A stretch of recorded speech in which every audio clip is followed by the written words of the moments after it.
بالله من الشيطان الرجيم.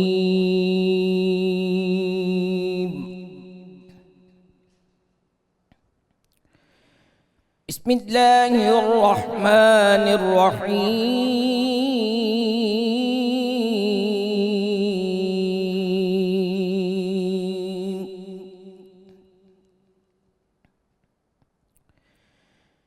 ومن أظلم ممن افترى على الله الكذب وهو يدعى إلى الإسلام.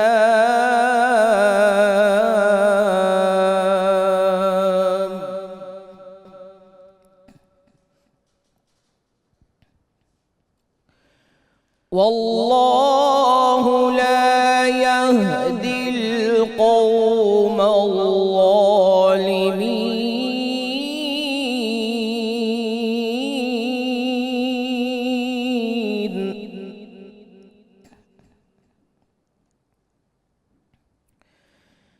يريدون ليطفئوا نور الله بأفواههم والله متم نوره ولو كره الكافرون.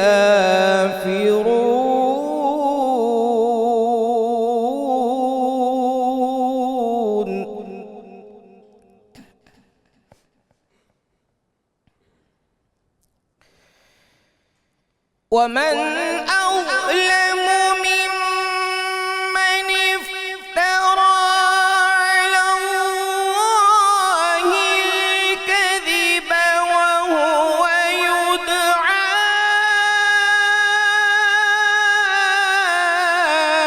إلى الإسلام.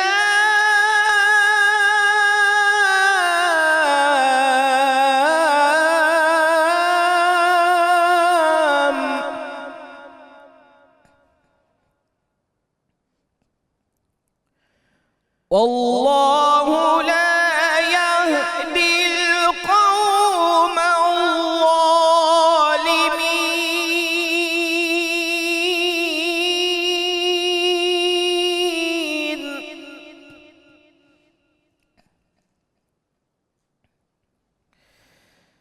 يريدون ليطفئوا نور الله بأفواههم والله متم نوره ولو كره الكافرون.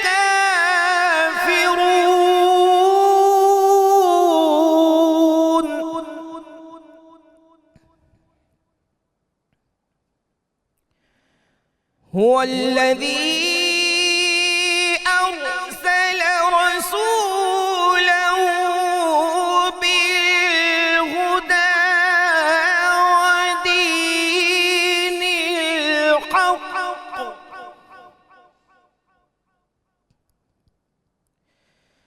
ودين الحق ليظهره على الدين كله ولو كره المشركون. صدق الله العظيم. ماشاءاللہ، سلامت رہیے۔ ملک معروف قاری جناب قاری محمد کامران قادری صاحب تلاوت کلام پاک سے ہمارے قلوب منور فرما رہے تھے۔ الحمدللہ رب العالمین والصلاة والسلام علی سید الانبیاء والمرسلین، اللہم صلی علی سیدنا و مولانا محمد وعلی آلہ واصحابہ وبارک وسلم وصلی علیہ۔ دنیا کے تمام دیکھنے والوں کو، تمام چاہنے والوں کو، تمام پیار کرنے والوں کو، اور جہاں جہاں تک اس وقت میری آواز کو سنا اور مجھے دیکھا جا رہا ہے، جنید اقبال کی جانب سے انتہائی محبت کے ساتھ السلام علیکم۔ ایک بار پھر ناظرین، آپ کو رحمت رمضان کی خصوصی براہ راست شریعت میں افطار کے اس پیارے سے موقع پہ میں دل کی عطا گہرائیوں سے خوش آمدید کہتا ہوں۔ اب کہاں سے آغاز کروں صاحب؟ کبھی کبھی الفاظ جو ہیں وہ ساتھ بالکل چھوڑ دیتے ہیں، کیونکہ جب آپ کسی موضوع پر بات کرنا چاہتے ہیں اور اس موضوع کی گہرائی میں جب اترنا شروع کرتے ہیں اور آپ کو یہ نظر آتا ہے صاحب کہ آپ کا فہم، آپ کا علم، آپ کی عقل، آپ کا شعور، آپ کی سوچ سب محدود ہے، اور جس موضوع پہ آپ بات کرنے جا رہے ہیں اور وہ موضوع جس ہستی سے متعلق ہے اس کی رحمتیں تو لامحدود ہیں، لامحدود ہیں. یعنی اس کا کرم ایسا ہے صاحب کہ آپ گناہوں کے انبار لے کے آ جائیے اس کی بارگاہ میں اور ایک ندامت کا اشک بہا دیجئے، وہ اپنے کرم سے آپ کو نواز دیتا ہے.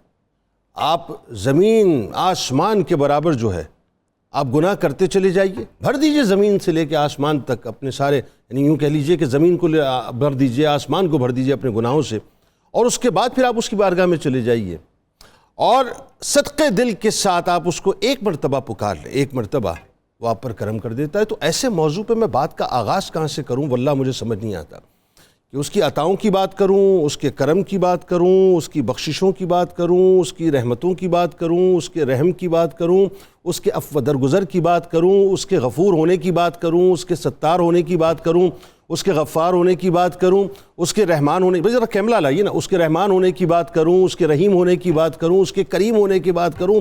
میں اس کی صفات کو جب پڑھتا چلا جاتا ہوں صاحب، اس کے ناموں کو پڑھتا چلا جاتا ہوں تو واللہ آپ کو بتاؤں اپنے آپ کو انتہائی چھوٹا محسوس کرنا شروع ہو جاتا ہوں، اور میرے سامنے میرے رب کی شان اتنی بلند ہوتی چلی جاتی ہے، اتنی بلند ہوتی چلی جاتی ہے کہ میرے پاس الفاظ ہی نہیں ہے.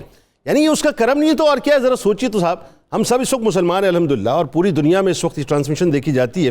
ایک لمحے صرف اپنے دل کو ذرا اس کی ڈور کو اوپن کیجئے اور اس کو نوک کر کے ایک سوال کیجئے کہ میرا رب مجھے کتنا چاہتا ہے، تو آپ کو جواب ملے گا کہ اتنا چاہتا ہے کہ جتنا تو تصور بھی نہیں کر سکتا، اتنا چاہتا ہے. یہ جو مثال دیتے ہیں نا کہ 70 ماؤں سے زیادہ چاہتا ہے، یہ سمجھانے کے لیے ہے، سمجھانے کے لیے. وہ کتنا چاہتا ہے کوئی اس کو بیان ہی نہیں کر سکتا. اب اس کی آسان سی مثال لے لیجئے نا، اس نے آپ کو 21ویں شب کا اٹیمپٹ دیا، آپ نے مس کر دیا، اس نے کہا کوئی بات نہیں. اس نے آپ کو 23ویں شب کا اٹیمپٹ دیا، آپ نے مس کر دیا، اس نے کہا کوئی بات نہیں. اس نے آپ کو 25ویں شب کا اٹیمپٹ دیا، آپ نے مس کر دیا، اس نے کہا کوئی بات نہیں. اس نے آپ کو 27ویں شب دے دی، آپ نے پھر جو ہے غفلت کے اندر اس کو چھوڑ دیا، اس نے کہا کوئی بات نہیں. اس نے پھر آپ کو 29ویں شب دے دی کہ میرے بندے آ جا، آ جا میری بارگاہ میں آ جا، میں تیرا انتظار کر رہا ہوں، میری رحمت تیری منتظر ہے، آ تو جا تو ایک مرتبہ، بس تو آ جا، چھوڑ دے دنیا کو، چھوڑ دے اپنے سارے گناہوں کو، چھوڑ دے اپنی ساری لذتوں کو، چھوڑ دے تو دنیا کے سارے جھمیلوں کو، بس ایک مرتبہ میری بارگاہ میں تو آ تو جا. پھر دیکھ میری رحمت کیسے تیرا استقبال کر رہی ہے، پھر دیکھ میری رحمت کیسے اپنے دامن میں تجھے سمیٹنے کے لیے بےتاب ہے. تو آ تو جا، میں معاف کرنے کو تیار ہوں، میں تجھے بخشنے کو تیار ہوں. یعنی وہ کتنا رحیم ہے صاحب. سوچئے کہ آج ایک بار پھر اس نے ہمیں وہ رات عطا کر دی کہ جو ممکنہ شب قدر ہے، اور آج ایک بار پھر اس نے ہمیں وہ رات عطا کر دی جو 1000 مہینوں سے بہتر ہے. آج ایک بار پھر وہ چاہتا ہے کہ یہ جو توبہ ہے نا، توبہ، اس کے دروازہ کھلا ہوا ہے، داخل ہو جا، اس سے داخل ہو جا. بس تو یہ مت سوچ کہ میرے گناہ بہت زیادہ ہیں، بہت بڑے ہیں، تو آ تو جا، پھر دیکھ میں تیرے ساتھ کیا کرتا ہوں. کیوں؟ اس لیے کہ وہ خود کلیم کرتا ہے کہ میری رحمت ہر چیز پر چھائی ہوئی ہے.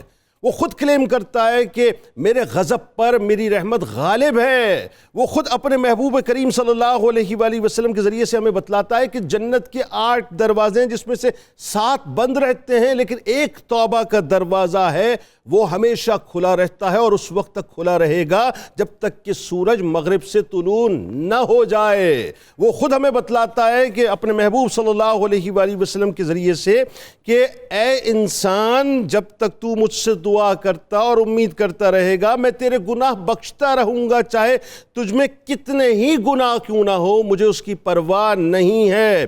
اے انسان، اگر تیرے گناہ آسمان تک پہنچ جائے پھر تو بخشش مانگے تو میں بخشش دوں گا، مجھے پرواہ نہیں ہے. اور اے انسان، اگر تو زمین بھر، ذرا سوچئے تو صحیح، جملہ ادا کر دینا روا روی میں بہت آسان ہے، اس کی ذرا گہرائی میں اور اس کی گہرائی میں تو جائیں کہ تو زمین بھر بھی گناہ میرے پاس لے کے آئے، لیکن اگر تو نے شرک نہ کیا ہو تو میں تجھے اس کے برابر بخشش دوں گا. یعنی ذرا سوچئے، میرا رب انتظار کر رہا ہے صاحب، جو اللہ کی بارگاہ میں گڑ گڑانے والا ہے، جو اللہ کی بارگاہ میں حاضری دینے والا ہے، حضوری پیش کرنے والا ہے. دیکھیں یہ جو دنیا ہے نا، میں آپ کو بس مختصراً بات سمجھا دیتا ہوں، شاید میری بات آپ تک پہنچ جائے. یہ جو معاملہ ہے نا صاحب توبہ کا، یہ بڑا عجیب و غریب سا معاملہ ہے.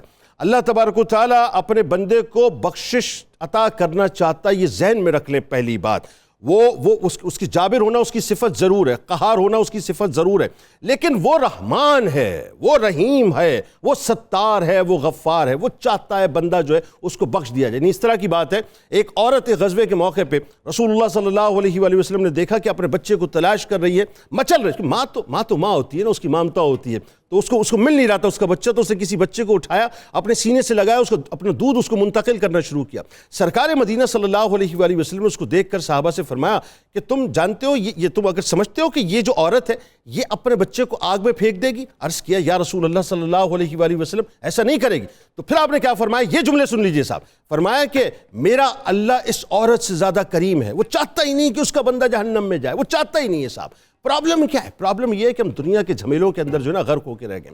دیکھیں، انسان جنگل کے اندر چل رہا ہے، اب اس کی مثال میں آپ کو آسان کر کے سمجھا دوں، بس بات یہاں ختم کروں گا اس واقعے پہ، کہ انسان جنگل میں چل رہا ہے، وہ اسے معلوم ہی نہیں ہے صاحب کہ وہ کہاں چل رہا ہے، کہاں جا رہا ہے۔ یہ دنیا بیسیکلی جنگل کی مانند ہے، اور جنگل جو ہے دنیا کی مانند ہے۔ اچانک اس کو پتہ چلتا ہے کہ اس کے پیچھے جو ہے ایک شیر اس کا تعقب کرنا شروع کرتا ہے۔ اب شیر اس کے پیچھے اس کا تعقب کرنا شروع کرتا ہے، جیسے اسے معلوم ہوتا ہے کہ شیر اس کے پیچھے ہے، اب وہ دوڑنا شروع کرتا ہے، دوڑتا ہے۔ اچانک اس کی نگاہ جو ہے ایک درخت کی جانب پڑتی ہے، اور وہ دیکھتا ہے کہ جی میں اس درخت سے اگر لٹک کے جو ہے اپنی جان بچا سکتا ہوں، لیکن جیسے ہی درخت پہ وہ مطلب چڑھتا ہے تو اس کو وہاں پہ ایک شہد کا چھتا نظر آتا ہے۔ اب ہوتا یہ کہ وہ شہد کے چھتے کے اندر بہہ ہو جاتا ہے، ٹہنی سے لٹک کے شہد پینا شروع کر دیتا ہے۔ ٹہنی جو ہے وہ آہستہ آہستہ کمزور ہوتی ہے، جس کے ساتھ وہ لٹکا ہوا ہوتا ہے، اسے اس کا ادراک بھی نہیں رہتا۔ نتیجہ یہ نکلتا ہے کہ نیچے جو ہے ایک گڑھا ہوتا ہے جس کے اندر اژدہا ہوتا ہے۔ اچانک وہ ٹہنی ٹوٹتی ہے، وہ نیچے گرتا ہے، وہ اژدہا اس کو دبوچ لیتا ہے، یعنی اس کو اس شہد کے اندر وہ اتنا مہو ہو جاتا ہے کہ اس کو شیر کا بھی خوف نہیں رہتا، اور اسے جو ہے وہ اپنا اس اژدہے کا بھی خوف نہیں رہتا۔ یہ دنیا ایک جنگل کی مانند ہے صاحب، موت آپ کا پیچھا کر رہی ہے، ذہن میں رکھیے۔ انسان جو ہے موت سے بھاگتا ہے، جا کے درخت پہ لٹکتا ہے، تو وہ جو ٹہنی ہے بیسیکلی وہ سیاہ اور سفید چوہوں کی طرح ہیں جو دن رات ہیں، جو آپ کے آہستہ آہستہ آپ کے دنوں کو کم کر رہے ہیں، آپ کی عمر کو کم کر رہے ہیں۔ وہ جو شہد ہے وہ لذات دنیا ہے، جس کے اندر انسان خوف آخرت، موت کے خوف سے جو ہے ماورا ہو کے اس کے اندر محو ہو جاتا ہے، اور نتیجہ کیا نکلتا ہے؟ اچانک وہ ٹہنی ٹوٹتی ہے، انسان نیچے گرتا ہے، گڑھے کے اندر اژدہا اس کا انتظار کر رہا ہوتا ہے۔ گڑھا بیسیکلی جو اس کی قبر ہے، اور اژدہا اس کے اعمال ہیں، بد اعمالیاں اس کا انتظار کر رہی ہوتی ہے۔ تو اس سے پہلے کیا کرنا ہے؟ توبہ کرنی ہے۔ توبہ کر لیجئے، ایک آنسو بہا دیجئے، اللہ راضی ہو جائے گا انشاءاللہ۔ آئیے آغاز کرتے ہیں۔ ہمارے ساتھ جو شخصیات موجود ہیں یقیناً کسی تعارف کے محتاج نہیں۔ پہلی شخصیت آپ کے ہمارے ہم سب کے انتہائی قابل احترام ہے، ممتاز عالم دین ہے، بہت خوبصورت گفتگو کرتے ہیں، میرے دل کے بہت قریب، جناب مفتی محمد فاروق القادری صاحب تشریف فرما ہے۔ دوسری شخصیت آپ کے ہمارے ہم سب کے انتہائی قابل احترام، ممتاز عالم دین، بہت ہی خوبصورت گفتگو کرتے ہیں، جناب علامہ ذوالفقار مصطفیٰ ہاشمی صاحب تشریف فرما ہے۔ میرے دائیں جانب آپ کے ہمارے ہم سب کے انتہائی قابل احترام ہیں، مہاروی چاند ہیں، چشتی چاند ہیں، اور کیا خوبصورت سے ماشاءاللہ تصوف پہ، ویسے بھی ظاہر ہے انٹرنیشنل افیئرس پہ کیا کمال گفتگو کرتے ہیں صاحب، محترم جناب صاحبزادہ محمد عاصم مہاروی صاحب تشریف فرمائے۔ اور میرے دائیں جانب بھی آپ جانتے ہیں کہ کچن سجا ہوا ہے، اور ہمیشہ کی طرح آج بھی منیرہ کرن وہاں موجود ہیں، اور آپ کے لیے بہترین سے جو ہیں وہ کھانے بنائیں گی اور آپ کو زبردست ٹپس دیں گی۔ تمام اب آپ کو خوش آمدید، السلام علیکم۔ بلا توقف جی آئیے پہلے آپ کی طرف، اور اس کے بعد پھر آغاز کرتے ہیں۔ جی، آج کی جو ریسیپیز ہیں، آج میں بنا رہی ہوں مٹن قورمہ، اور ساتھ میں بنا رہی ہوں رائس پوڈنگ، اور ساتھ میں ڈرنک میں بنا رہی ہوں پیچ سلش۔ جیسے کہ آڑو آ چکے ہیں تو میں نے سوچا کہ اس کی بھی ڈرنک بنانی بتائی جائے۔ سب سے پہلے میں بتاؤں گی مٹن قورمہ۔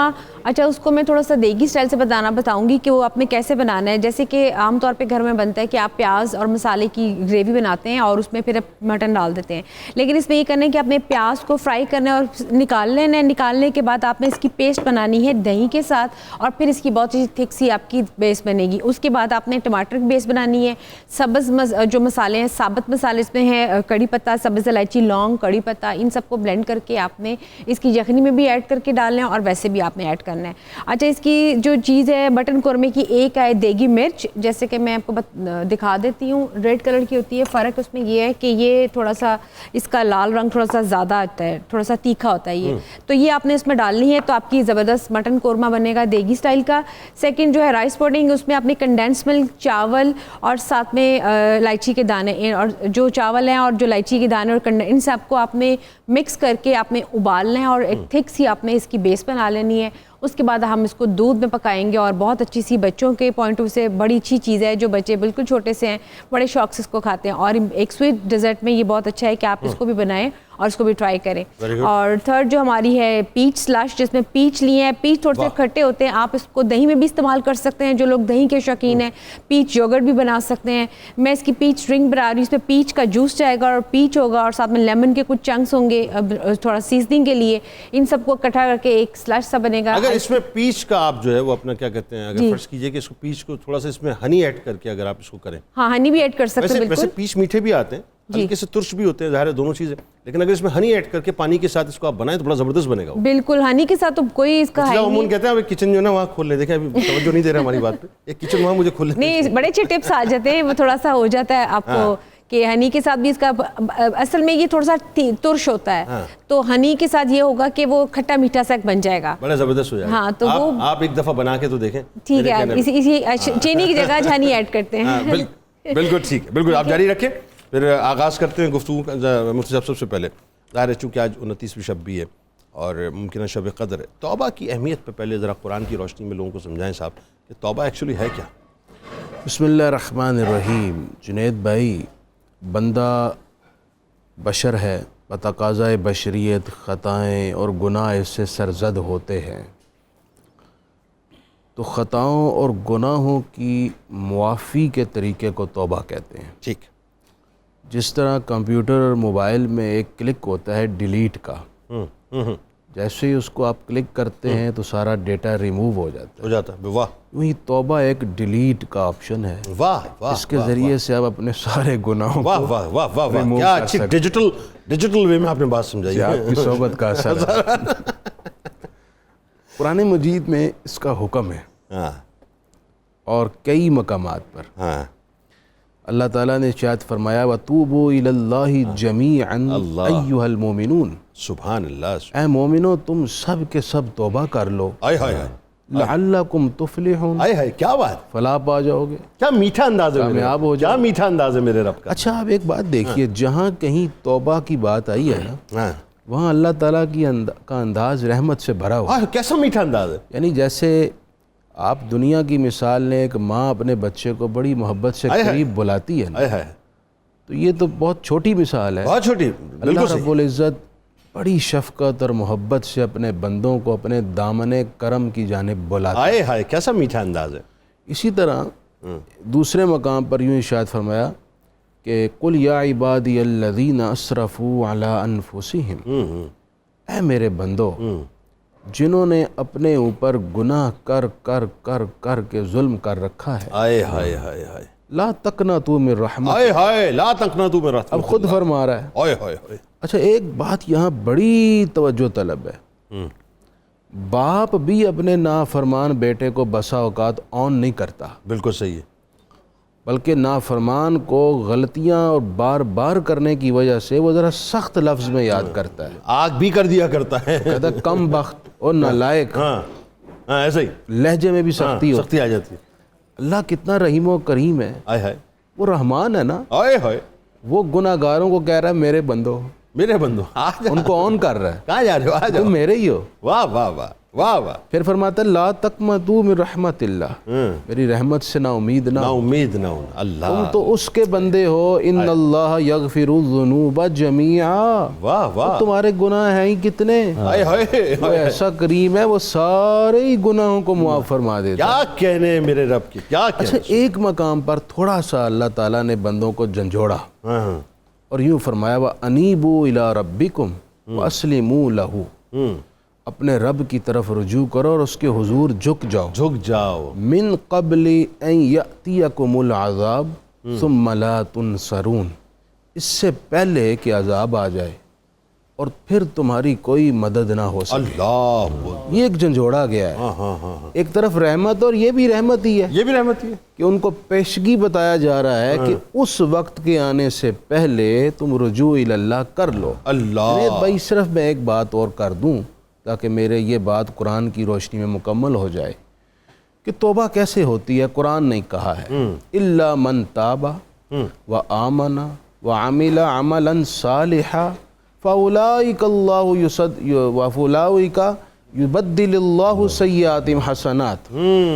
فرمایا جس شخص نے توبہ کی اور توبہ کرنے کے بعد وہ شخص صاحب ایمان بھی ہے اور وہ عمل صالح کرنے لگا ہے، تو اب اللہ تعالیٰ صرف اسے معافی نہیں کرے گا بلکہ اس کی تمام سیئات اور گناہوں کو معاف کر کے ان سب کو نیکیوں میں تبدیل کر دے گا۔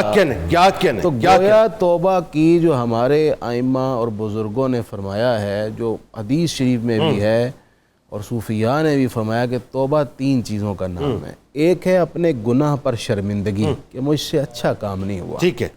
نمبر 2 اس گناہ سے معافی مانگنا، ٹھیک ہے۔ نمبر 3 اس گناہ کو آئندہ نہ کرنے کا عزم کرنا، ٹھیک ہے۔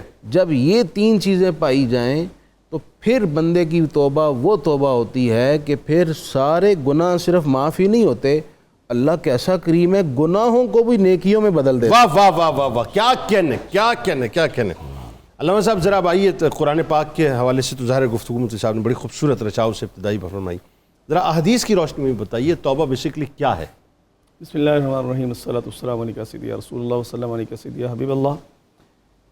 توبہ کو اگر ایک مختصر جملے میں احادیث طیبات کی روشنی میں بند کیا جائے تو میرے کریم آقا صلی اللہ علیہ وسلم جن کو جوامع الکلم عطا فرمایا گیا کہ تھوڑی سی بات اور بہت سا معنی و مفہوم، حضور صلی اللہ علیہ وسلم نے فرمایا الندم توبہ، کہ ندامت شرمندگی کا احساس جو ہے وہ توبہ ہے۔ واہ، بس جس پر یہ غالب آ گیا کہ او ہو میں کیا کر بیٹھا ہوں، مجھے یہ نہیں کرنا چاہیے تھا، مجھ سے کیوں یہ ہو گیا ہے، بس یہی توبہ ہے، یہی توبہ، اس فکر اور اس احساس کا نام توبہ ہے۔ واہ۔ دراصل توبہ کسی کہہ لیجیے کہ عمل کا نام نہیں ہے کہ مطلب آپ سید اعلی حضرت نے بھی اس کو لکھا کہ آپ کانوں کو ہاتھ لگائیں، گالوں پہ ہاتھ ماریں یا اپنا ہونٹ دانتوں کے نیچے دبا دیں یا لفظ بول دیں توبہ توبہ توبہ توبہ، تو یہ توبہ نہیں ہے۔ اصل توبہ یہ ہے کہ آپ اس احساس میں اپنے آپ کو مبتلا کر لیں کہ میں کتنے بڑے بادشاہ، کتنے بڑے حکم الحاکمین، کتنے بڑے اپنے پالنہار رب کی جو ہے وہ نافرمانی کر بیٹھا ہوں، مجھے یہ نہیں کرنا تھا۔ یعنی یوں کہہ لیجئے کہ آپ کے ذہن میں یہ خیال انسٹنٹ آ جائے کہ میں نے قدرت کا جو سگنل تھا اس کو میں نے بریچ کر دیا، توڑ دیا، بات یہ اس سگنل کی پاسداری مجھے بالکل۔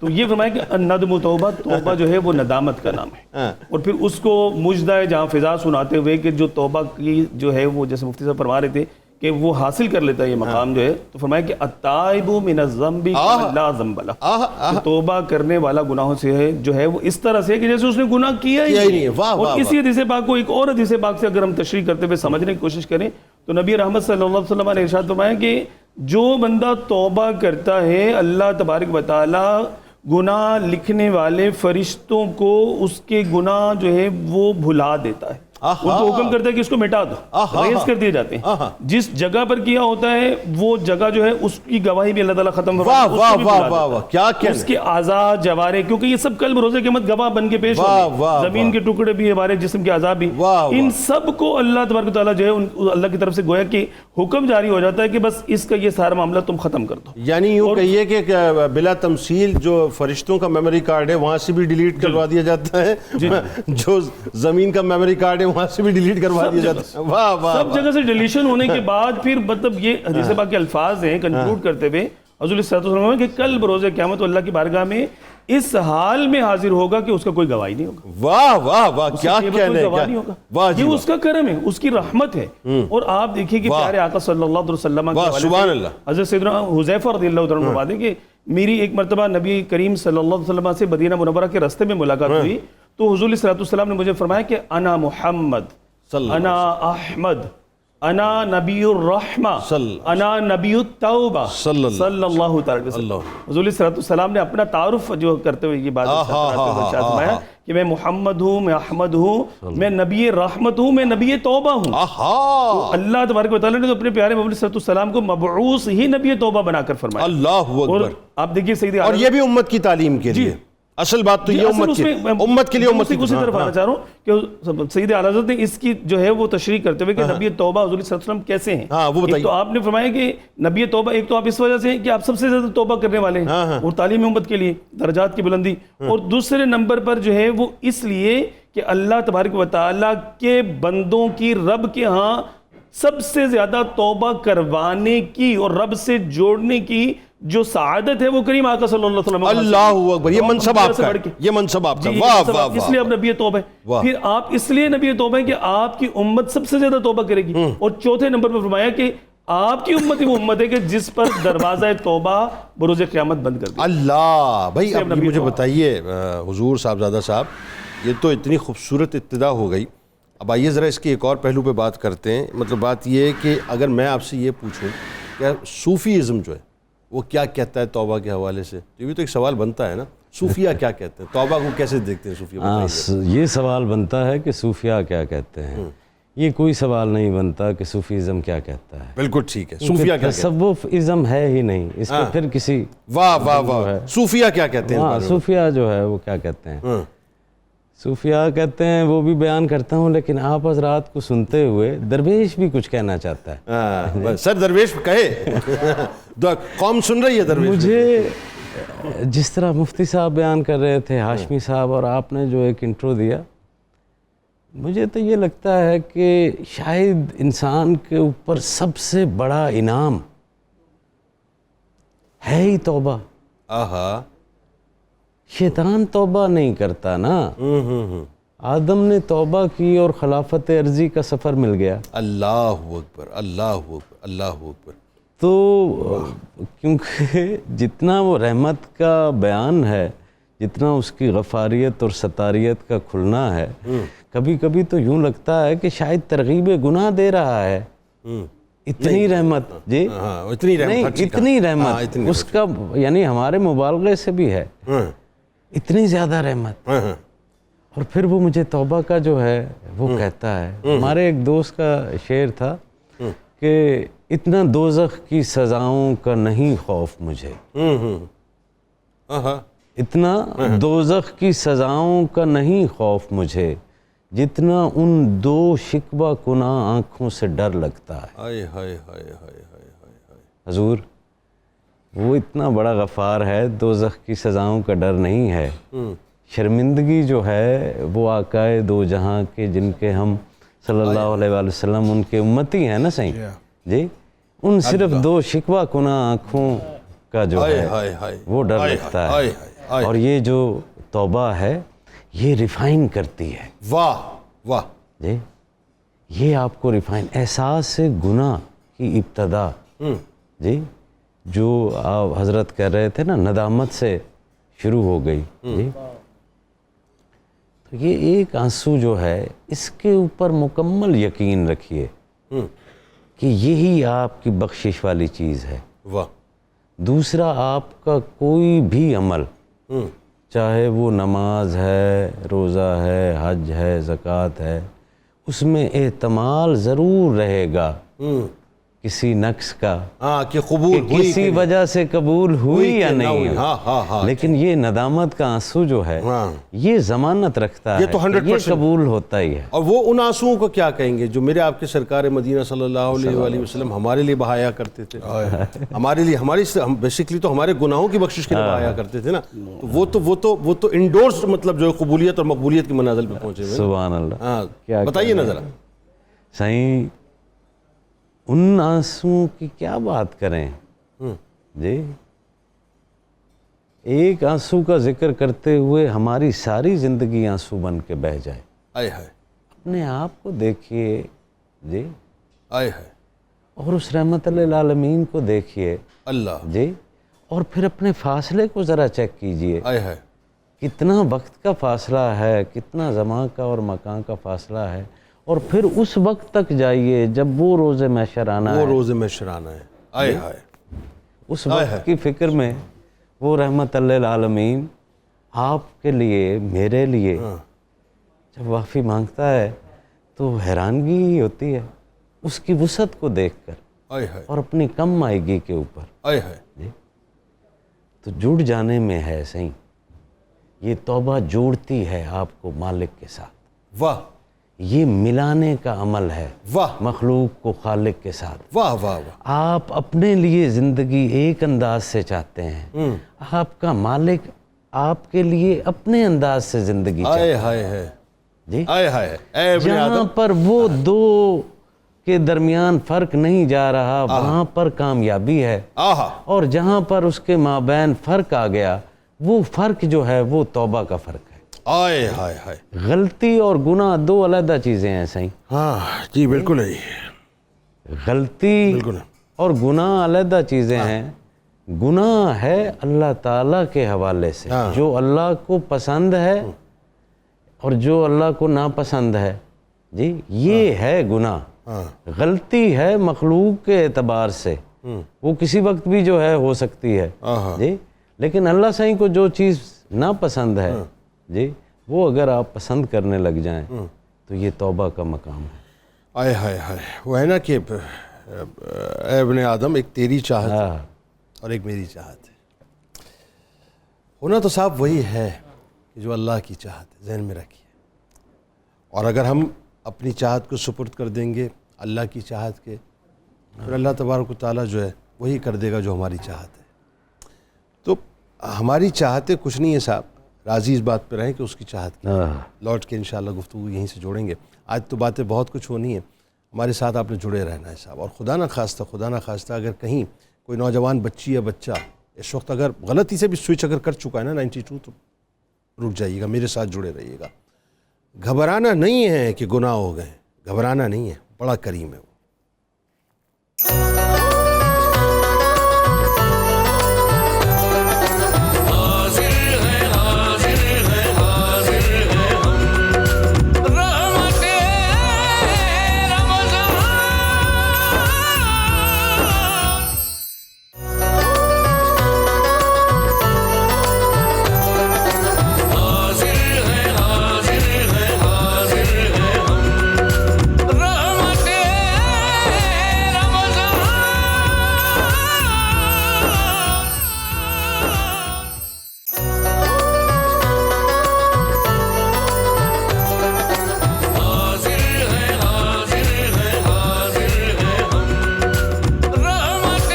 جناب ایک بار پھر میں آپ کو خوش آمدید کہتا ہوں، اور آئیے آپ کو فوری طور پہ لیے چلتے ہیں کچن کی جانب، اور منیرہ بتائیے کہاں تک پہنچی؟ جی جو اس کی تھی گریوی وہ میں ذرا ریڈی کر رہی ہوں تھک سی، جس میں میں نے دہی اور ساتھ میں پیاز اور ٹماٹر اس کی پیسٹ بنائی ہے، اور وہ میں نے اس میں ایڈ کر دیا ہے۔ آئل سرفیس پہ آ گیا ہے، ابھی اس کو اچھی طرح سے بھونوں گی، پھر اس کے بعد میں اس میں ایڈ کروں گی مٹن کو، اور ابھی اس کی گریوی سی ہے وہ بن رہی ہے۔ آپ دیکھ سکتے ہیں اس میں میں نے ٹماٹر اور اس کی ساتھ میں ڈال دیے دہی اور پیاز کی، دیکھ رہے ہیں اب اس کو پکاؤں گی اچھی طرح سے، پوری قوم دیکھ رہی ہے اس وقت۔ جی دیکھیں اس کو اچھی طرح سے بھوننا پڑتا ہے، اگر آپ بھونیں گے نہیں پانی ڈال کے اوپر رکھ دیں گے تو پیاز ٹماٹر کچے ویسے تیرتے نہیں، نظر آئیں گے۔ بھوننے میں تو ہم ماسٹر ہیں، فکر نہ کریں، بھوننے میں ماسٹر۔ آپ دو باتیں کر دیتے سمجھ نہیں آتی کہ کباب ادھر کی ہو رہی ہے کدھر کی ہو رہی ہے۔ اور سیکنڈ جو رائس پوڈنگ ہے وہ میں اس کو بھی بنا رہی ہوں، جو میں نے بتایا تھا، جس میں کنڈینس ملک ساتھ میں چاول جو ہوتا ہے جس کو کہتے ہیں ٹوٹا ہوا چاول جو ان سا ہوتا ہے، اس کو آپ اوور نائٹ بھگو دیں اور اس کو کنڈینس ملک اور الائچی دانے میں آپ نے خوب پکانا ہے۔ میں اس کو پکا رہی ہوں، اس کی تھک سی بھی پیسٹ بن رہی ہے، پھر اس میں ملک ایڈ کروں گی اور اس کو ٹھنڈا کر کے کھائیں، اور بڑی مزے کی آپ کی ایک یہ ڈش بن جائے گی۔ اور ابھی ساتھ ساتھ میں آپ کو بتاتی جاؤں گی جب اس میں ایڈ کروں گی۔ بالکل ٹھیک ہو گیا مفتی صاحب۔ اب ذرا ایک بات، یہ ظاہر ہے جو لوگ اس وقت ابھی آپ کو نیولی جوائن کیا ہوگا جنہوں نے، اب توبہ کیسے کی جائے یہ بڑا امپورٹنٹ سوال ہے، اور ظاہر ہے ہمیں یہ بھی معلوم کرنا چاہیے، مطلب ہر ایک کے ذہن میں یہ بات ہوتی ہے اور بھی سوال اٹھتا ہے کہ توبہ جو میں نے کی ہے کیا میری توبہ قبول ہو گئی؟ ذرا یہ بتائیے کہ توبہ کی کیسے جائے اور توبہ قبول ہو جائے، یہ مطلب اس کے بارے میں انٹیوشن کیسے ملے یا دل کو کیسے اطمینان ملے؟ حضرت علی نے ایک شخص کو دیکھا، وہ زبان سے کہہ رہا ہے میری توبہ میری توبہ میری توبہ، جیسے عموماً آج ہم زبان سے کہتے ہیں میری توبہ، زبان سے کہتے ہیں استغفر اللہ، استغفر اللہ۔ تو حضرت علی نے اسے فرمایا توبہ تو کا تحتاج الی التوبہ، فرمایا تو نے جو توبہ کی ہے اس توبہ پر بھی توبہ کی ضرورت ہے، اس توبہ پر بھی توبہ کی ضرورت ہے۔ توبہ کی احتیاط، بھائی کیا بات ہے، ذرا یہ دوبارہ یہ اگین ذرا سنائیے، یہ بڑی کمال بات ہے، واہ واہ، اور آج تو ہو ہی رہا ہے، آج تو ہو ہی رہا ہے۔ ایکچولی جنید بھائی توبہ لفظوں کی نمائش کا نام نہیں ہے، واہ واہ واہ واہ، توبہ نام ہے دل میں اعتراف گناہ ہو اور اس پر معافی کے لیے آنکھ سے آنسو نکل آئے۔ آپ نے میں یہ کہا سمجھتا ہوں توبہ جو ہے لفظوں کی نمائش کا نام نہیں ہے، توبہ بیسیکلی جو ہے آنسوؤں کی زیبائش کا نام ہے۔ واہ واہ کیا بات، حضور آپ کی صحبت میں رہ کے میں بھی کچھ سیکھ گیا ہوں. آپ ہی کی صحبت میں ایک جملہ مجھے جو ہے وہ بھی مل گیا اس چیز سے. بتائیے کیا؟ توبہ. خیر آپ کو گفتگو جاری رکھیے، میں ویسے بھی. تو جب گناہ پر شرمندگی ہو نا جنید بھائی، میں بڑے پختہ یقین سے یہ بات کہہ رہا ہوں، واہ واہ واہ اعتراف، ندامت اور شرمندگی اگر ہو واہ، تو آنسو نکل آتا ہے. کیا اچھی بات ہے، کیا اچھی بات ہے. اگر آنسو نہیں نکل رہا ہے اس کا مطلب ہے آپ کے اندر ابھی احساس ندامت نہیں جاگا. اور یہ جو احساس ندامت ہے نا، حقیقت میں اسی کو حدیث پاک میں کیا گیا ہے کہ توبہ تو الندامت، واہ واہ، کہ توبہ نام ہی اس احساس ندامت کا ہے، اس شرمندگی کا ہے جو گناہ کے سبب آپ کے دل میں جاگتی ہے. کیا اچھا، اس پر اب جو ہمارے ہاں توبہ کی شرائط بیان کی گئی ہیں اس میں یہ ہے کہ اعتراف، پھر ندامت، اور اس کے بعد آئندہ گناہ نہ کرنے کا پختہ عزم. یعنی آپ نے جو گناہ کیا پہلے آپ سب سے پہلے تو اس کا اعتراف کریں، ریکال کریں کہ یا میں نے اللہ کیا. مجھ سے گناہ ہو گیا. ہاں. پھر اس کے بعد، اور یہ اس اعتراف کے اندر شرمندگی ہو آپ کے، ہاں. ندامت ہو مجھ سے جو ہوا غلط ہوا ہے. لیکن یہ ایک سوال یہ پیدا ہو میں جاتا ہے، کرتا ہوں. بہت سے لوگ مفتی صاحب ایسے ہوتے ہیں جو گناہ کو گناہ ہی نہیں سمجھ رہے ہوتے. مطلب آپ ان کو لاکھ کہتے ہیں صاحب کہ آپ نے غلط کام کیا، آپ یہ کرپشن کر رہے ہیں، آپ 2 نمبر کام کر رہے ہیں، آپ زیادتی کر رہے ہیں. یہ انتہائی سنگ دلی ہے، مطلب وہ مانتے نہیں ہیں. انتہائی سنگ دلی ہے. بلکہ یہ تو وہ درجہ ہے کہ جیسے پتھر دل انسان نہیں ہو جاتا. اور اس میں ایک انتہائی سنجیدہ اور حساس بات یہ ہے کہ کسی شخص نے گناہ کو کیا لیکن اسے گناہ نہیں سمجھتا، اسے جائز سمجھتا ہے، یہ تو کفر کے زمرے میں ہائے حرام کو حلال سمجھتا. اوہو. اور بڑی امپورٹنٹ بات جو میں ابھی کرنے لگا ہوں تمام ناظرین کے لیے وہ یہ ہے کہ توبہ 2 طرح کی ہے. ایک ہے کہ آپ نے حقوق اللہ سلب کیے ہیں، ٹھیک ہے، آپ اللہ کے حضور توبہ کر رہے ہیں، ٹھیک ہے. دوسرا، اگر آپ نے کسی کا مال لوٹا ہے، کسی کو گالی دی ہے، کسی کی غیبت کی ہے، کسی کی عزت کو پامال کیا ہے، یہ جو بندوں سے متعلق آپ نے رائٹس سلب کیے ہیں، ان کی توبہ دین کہتا ہے کہ اس وقت قبول ہوگی جب آپ بندوں سے اس کی معافی لے لیں. اگر آپ بندوں کے حقوق پامال کر کے اللہ کے حضور توبہ کر رہے ہیں تو آپ نے توبہ نہیں کی. تو توبہ کی ان شرائط کو مد نظر رکھ کے جو اس کا صحیح پورا راستہ ہے نا اس کو اختیار کیا. اچھا، اب اسی میں جو اگلا جو پورشن تھا اسی پہ آ جائیے تاکہ پھر اس پہ ذرا آپ مزید بات کو آگے بڑھا لیں کہ میں توبہ کرتا ہوں، مجھے کیسے پتہ چلے کہ میری توبہ قبول ہو گئی؟ میں نے توبہ کی، مجھے کیسے پتہ چلے کہ اللہ تبارک و تعالیٰ نے مجھے ہدایت کا راستہ دے دیا، میرا دل جو ہے اب صاف ہو گیا اور میں اللہ کے راستے پہ لگ گیا؟ مجھے کیسے معلوم ہوگا؟ اصل چیز یہ ہے کہ جو گناہ کو ترک کرنے کا میں نے رب کے ہاں اقرار کر لیا، وعدہ کر لیا، ارادہ کر لیا، اس پر مجھے استقامت مل گئی، گناہوں والی زندگی سے مجھے نجات حاصل ہو گئی، اور میں راہ ہدایت پر جو ہے وہ گامزن ہو گیا، اور اس پر اللہ تبارک تعالیٰ نے مجھے دل جمعی عطا فرما دی، میرا دل اس میں لگ گیا، میں نیکیوں کی طرف مائل ہو گیا، نیک لوگوں کی صحبت میں بیٹھنے سے مجھے جو ہے وہ تسکین ملنا شروع ہو گئی، نیکی کرنے سے مجھے راحت ملنا شروع ہو گئی، اور میرے دل میں نیکی کی طلب اور چاہت پیدا ہونا شروع ہو گئی، اور گناہوں سے مجھے نفرت پیدا ہونا شروع ہو گئی. تو یہی دراصل توبہ کی قبولیت کی علامات ہیں جو ظاہر طور پر دیکھی جا سکتی ہیں. لیکن ضروری ہے اس پہ ایک بزرگ بڑے ایک جملے میں اس بات کو سمپ کرتے ہوئے بات کیجیے ایک جملے میں سمپ کرتے ہوئے بات کرتے ہیں کہ وہ کہتے ہیں کہ پران PRAN. اچھا، اگر یہ ایک جو 4 لفظ جو ہیں ان کو یاد رکھ لیں، اپنی زندگی میں شامل کر لیں، تو انشاءاللہ تعالیٰ یہ لذتیں بھی نصیب ہو جائیں گی اور آئندہ گناہوں سے بچنا بھی شروع ہو جائے گا. پران مطلب پی سے ہے کہ پاسٹ، جو کچھ پیچھے ہو چکا ہے میں اس کی معافی مانگتا ہوں. اوکے.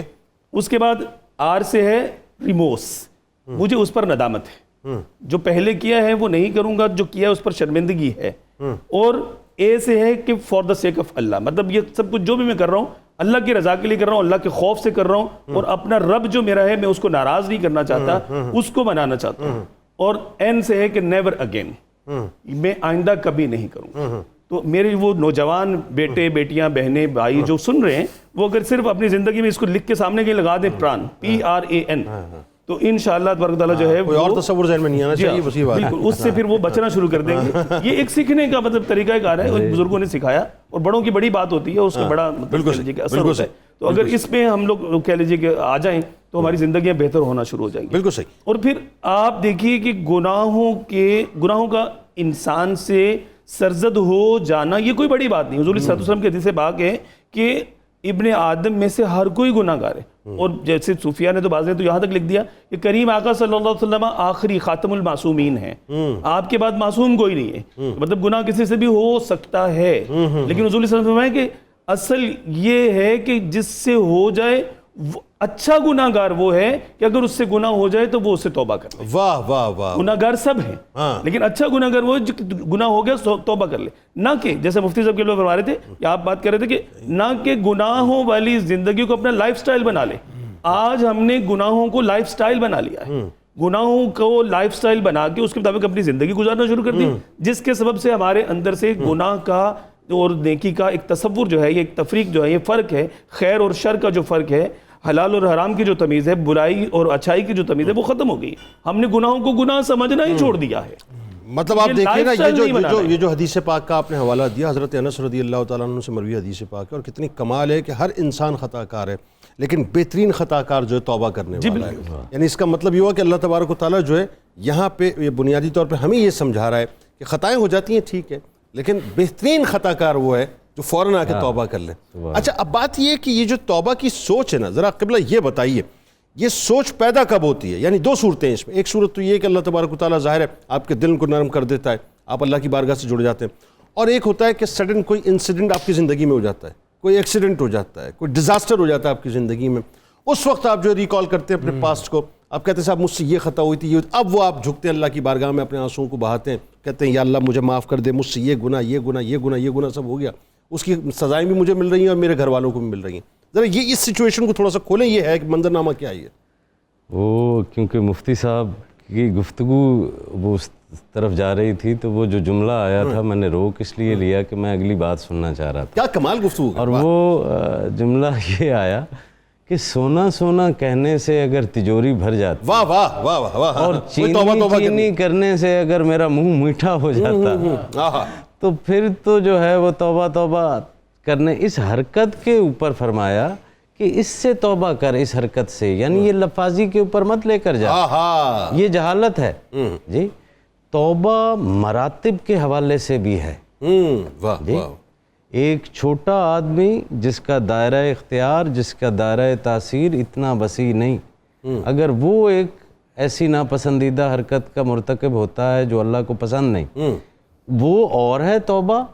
اور وہ جو حکمران ہے جس کا دائرہ اختیار اور دائرہ تاثیر زیادہ ہے, اس کی گناہ اور اس کی توبہ کے اندر جو ہے وہ فرق ہوگا. بالکل ٹھیک ہے, ٹھیک ہے صحیح.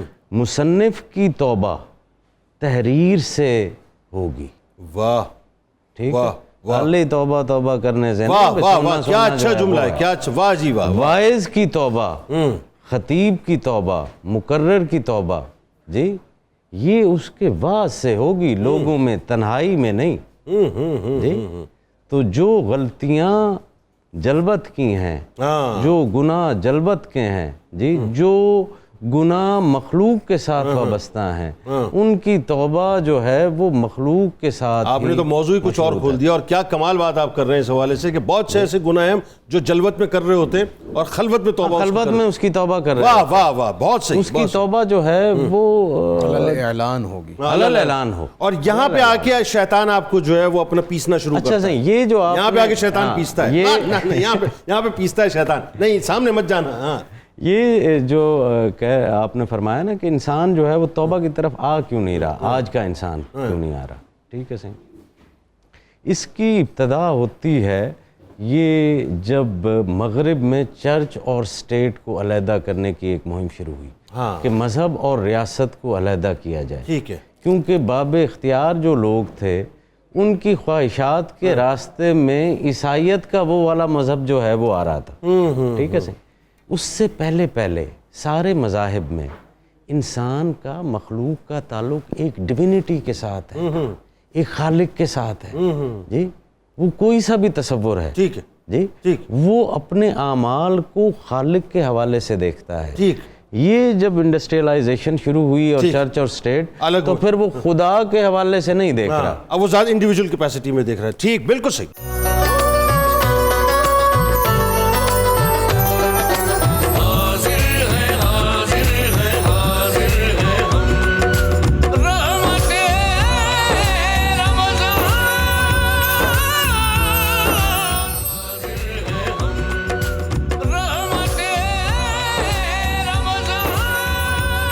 ایک بار پھر ناظرین میں آپ کو خوش آمدید کہتا ہوں. میں ایک بڑے امپورٹنٹ ایشو پہ بات کرنا چاہ رہا ہوں, اور یہ ویڈیو مجھے میرے پروڈیوسر شہباز صاحب نے کل بھیجی اور میں بڑا اس کو توجہ سے دیکھتا بھی رہا, اندر ہی اندر میں کڑتا بھی رہا, لیکن یہ اس پہ بات کرنا بہت ضروری ہے کیونکہ اب تو صورتحال صاحب اور مزید مجھے لگتا ہے کہ بہت تیزی کے ساتھ جو ہے وہ تبدیل ہوگی.